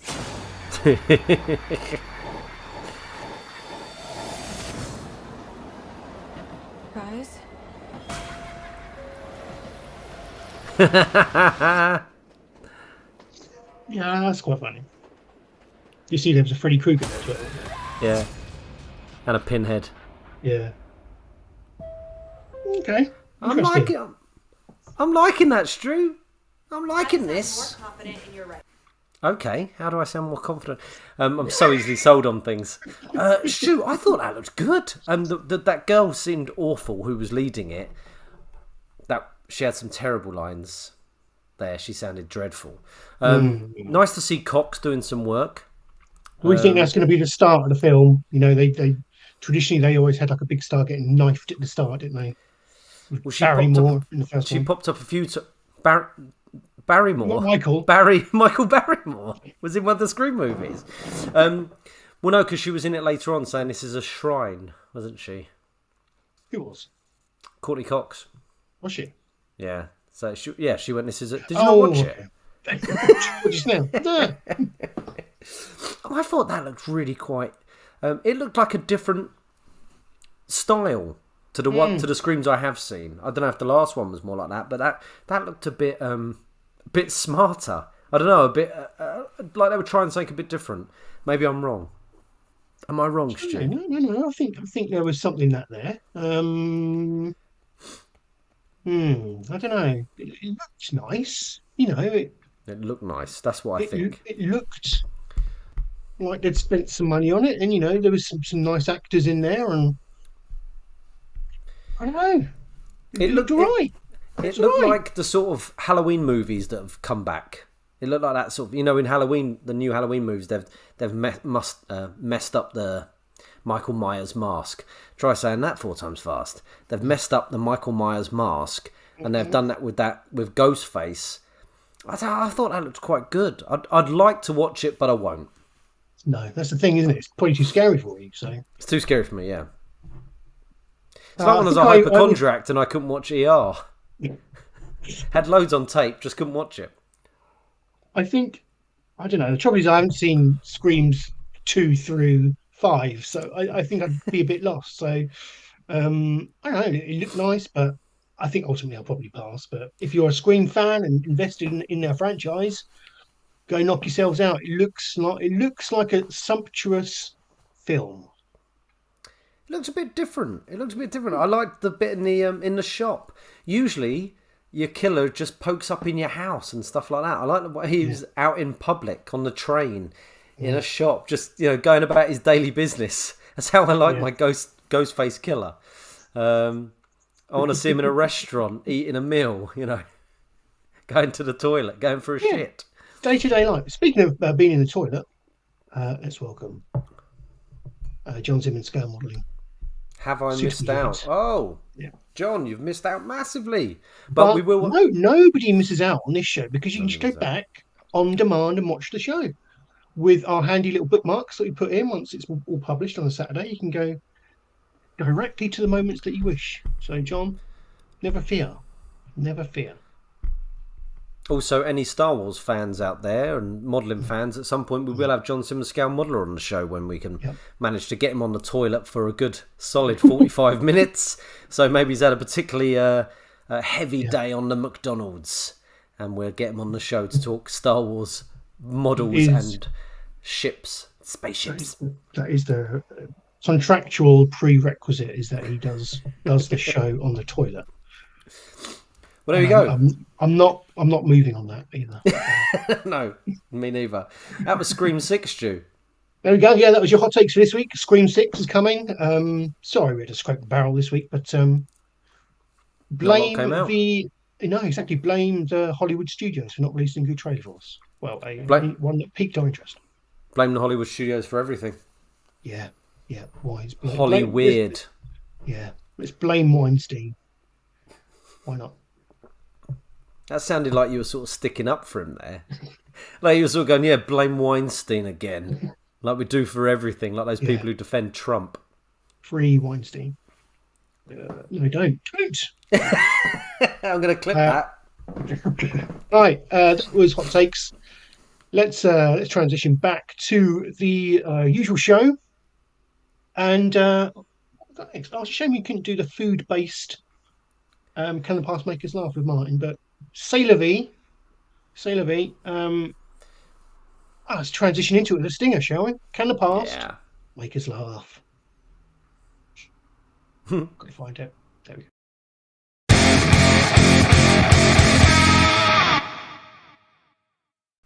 Here we go. Let's find out if the past can make us laugh. Well, Stu, we've been having some success with the past making us laugh, and I thought this week, because we had the Lagomchef Martin O'Dell on, I would find a foodie comedy sketch or part of a sitcom from the past. It's weird because I wouldn't even say this was the past. It's from Bottom, I think one of the best sitcoms of all time. And 40 years ago at this point, though.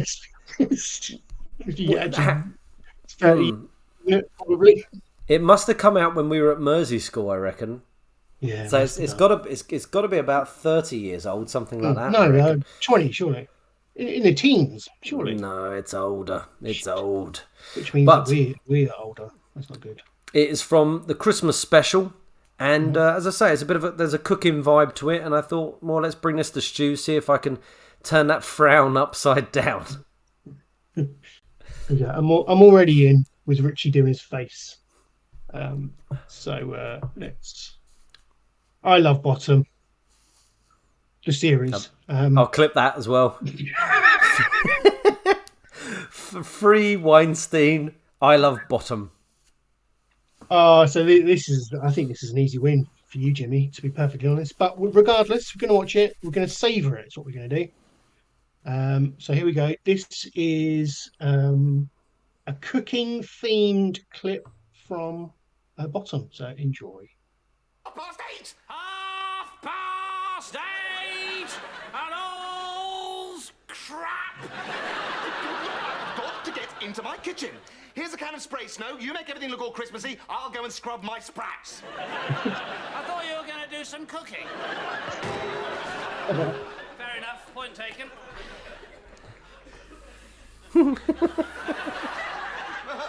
I don't know, Eddie. When it comes down to it, there's only me and Keith Floyd left.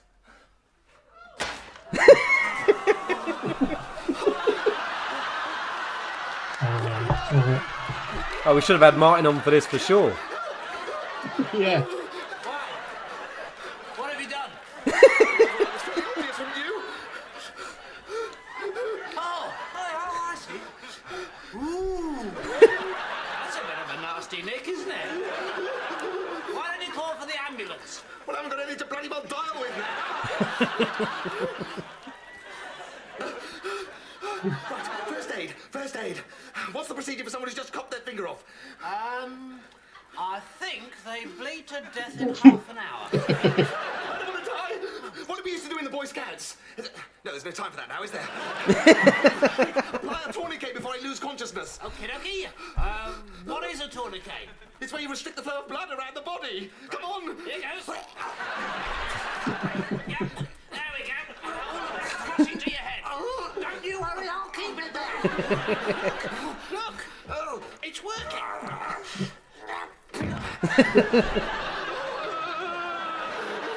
Look, I found your finger.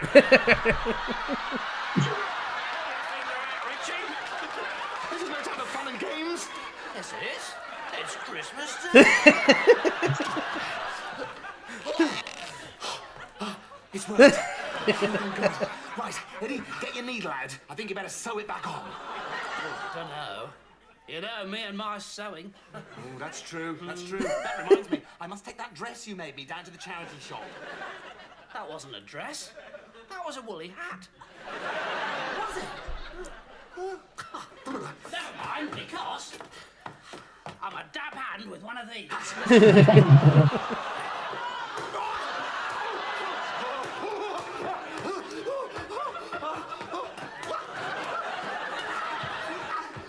Thanks, Eddie. Sorry, wrong finger.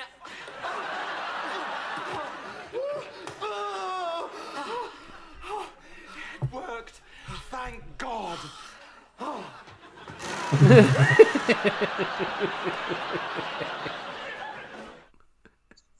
you know what? Wonderful. We'll probably get a copyright strike for that, but it was worth it. It was worth it. Yeah, I'd say quickly appeal that straight away, Stu. Oh God, appeal the copyright strike. I'll just appeal that under fair use because everyone needs to see a bit of bottom, don't they? Clip that. I've always wondered how well or not bottom and the young ones before it like translates across the globe. Because I think that's it's a very British style of slapstick comedy. Yeah, I guess it depends where it is because I listen to a pair of Australian guys. They do a podcast called The Daily Planet, and Australia and New Zealand, their sense of humour is very similar to the Brits. And I think I mentioned this before on the show that they do get they got the BBC growing up. Like the BBC was in Australia, it was in New Zealand. So I think a lot of their comedy is based on the British sitcoms. Python and everyone, you know, these Aussie guys talk about British sitcoms all the time. And you can definitely see that in some of the Australian comedies, like The Castle and what else? Muriel's Wedding, Priscilla, Queen of the Desert. It's a very British comedy. So there it would. America, I don't know. I bet there's a few YouTube videos of Americans reacting to Bottom. Yeah, that's interesting. The Australian stuff is interesting. So I wonder if that's because of we've got a very close, very shared heritage, haven't we? With sending our prisoners over there and stuff, and all the history that the two nations have. And I wonder if there's just something within the DNA of the Australian people where they just get our sense of humour. I don't know. Yeah. That is interesting that they do kind of how we share that kind of comedy ethos, if you like. But Bottom was wonderful. It's interesting. I listened to an interview today. There's a wonderful show. I don't know if it's still on. It was on Radio 4 called Chain Reaction, where comedians interviewed comedians. So that week it was Lee Mack interviewing Adrian Edmondson, and then the week after it would be Adrian Edmondson interviewing someone else, and so on and so on and so on. It's very good. Really interesting. And today I listened to Lee Mack interviewing Adrian Edmondson, but it was obviously one from the past, and they're talking about Rick Mayall, he's still alive, which meant he must have been still alive at this point. And Aid mentions, Lee's like, are you ever going to do a show together again, And he said, we've got a plan that we'll probably do in 10, 15 years, something like that. It's two old men in an old people's home hitting each other with colostomy bags and stuff. And it was like, that's so fucking tragic that we're not gonna we're never gonna get that. We're never gonna get that. Yeah, one of the great British comedy talents, sadly missed, Rick Mayall. Such one of the greats, really, wasn't he? One-off, terrible loss. One-off. Yeah. Greg Davies is trying to fill the shoes, but he's no Rick Mayall, is he? No, it's not the same. It's not the same. Classic Bottom. Thank you, Jimmy. Well, that was the Christmas episode, wasn't it? I think. Yeah. That was good. That's a good one. There we go. The past did make us laugh this week. That being said, I think it's time to slowly start to round the show up. And I've got it's been a good one, Jimmy, and I've got some and finally stories for you. So let's crack out that sting and send this show home in style with and finally.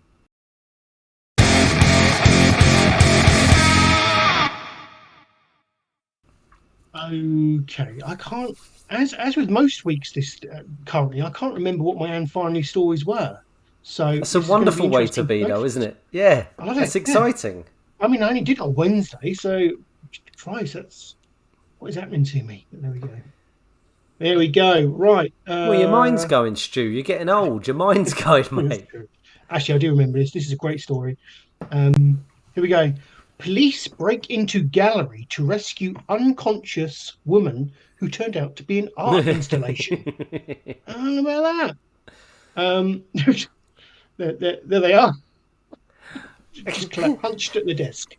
Surely there was people looking. Well, sorry. Well, let's find out, Jimmy. Yes. Don't shoot your Tell load me. too quickly. I'm sorry. An employee of the Laz Emporium in London's Soho area came downstairs from making a cup of tea to discover the doors off the hinges and two confused police officers. It does look quite real, doesn't it? Police broke down the doors of a London art gallery to save a woman slumped unconscious over a table, only to discover she was made of packing tape and foam filler.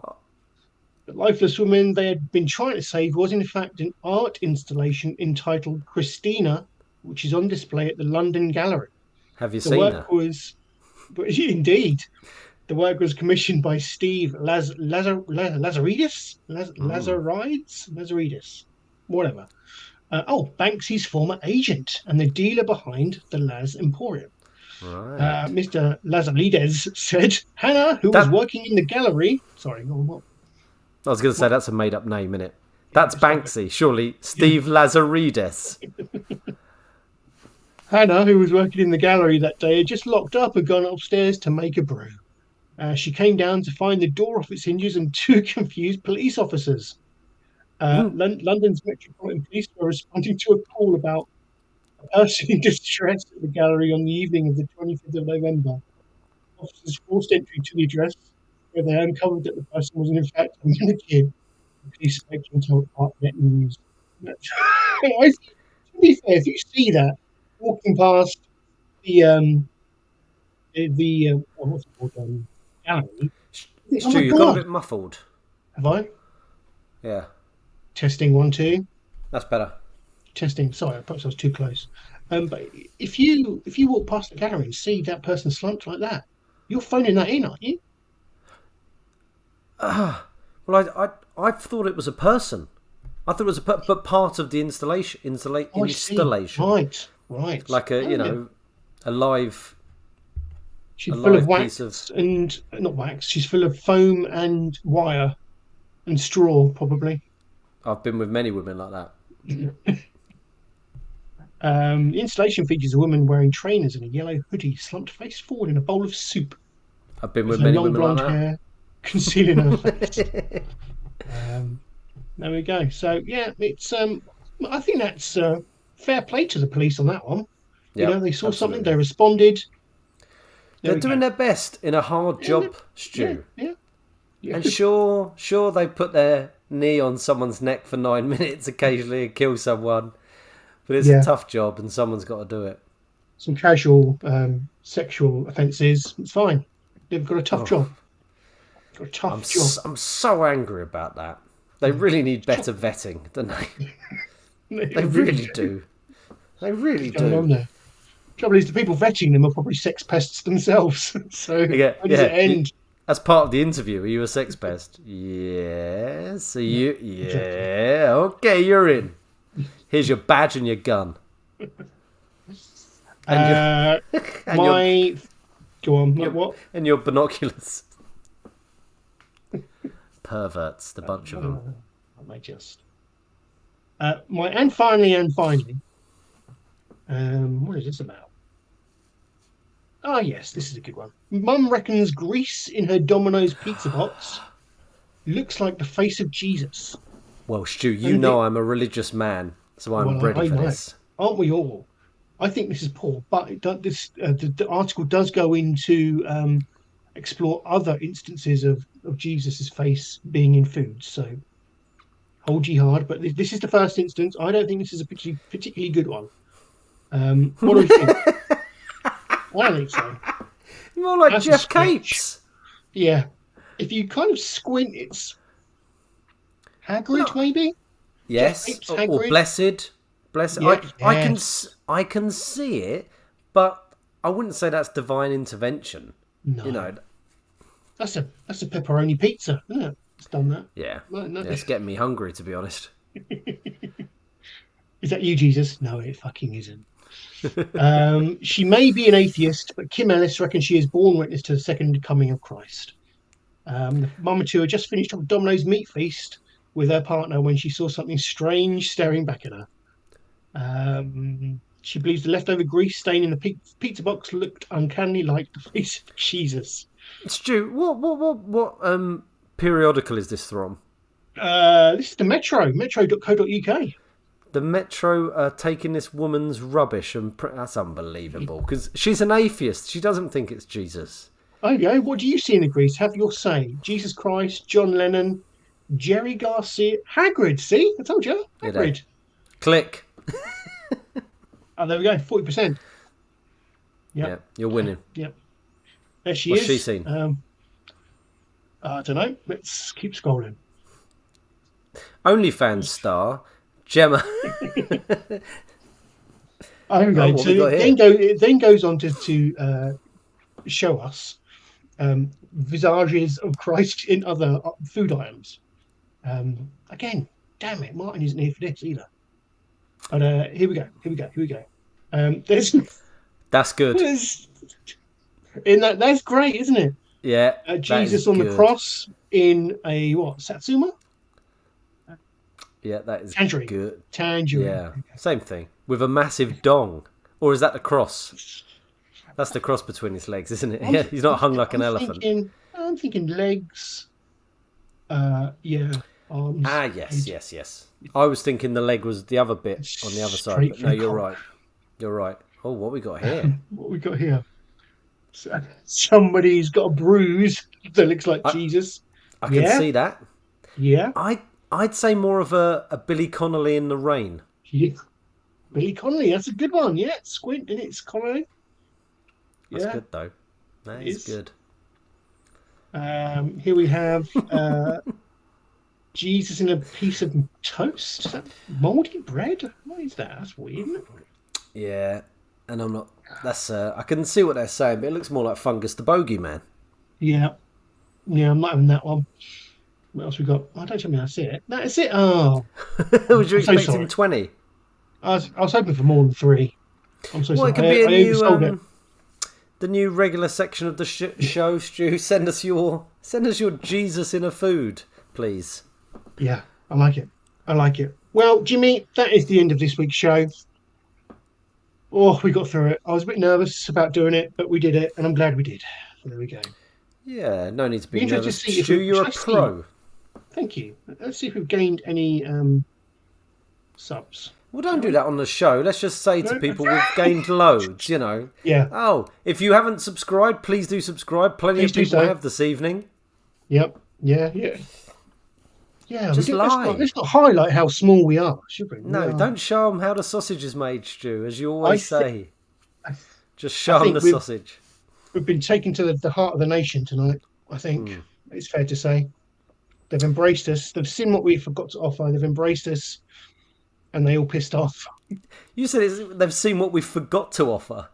Yeah. Not we've forgot. But no, it's been a wonderful show, Stu. I've really enjoyed it.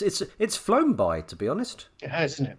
And do you know what? This is what we're going to do going forward. Get guests on, network, Jimmy. Get network. Let's get networking. Get to 1,000, and then piss off. We can retire happy, knowing that we brought something to the world, and entertained the nation.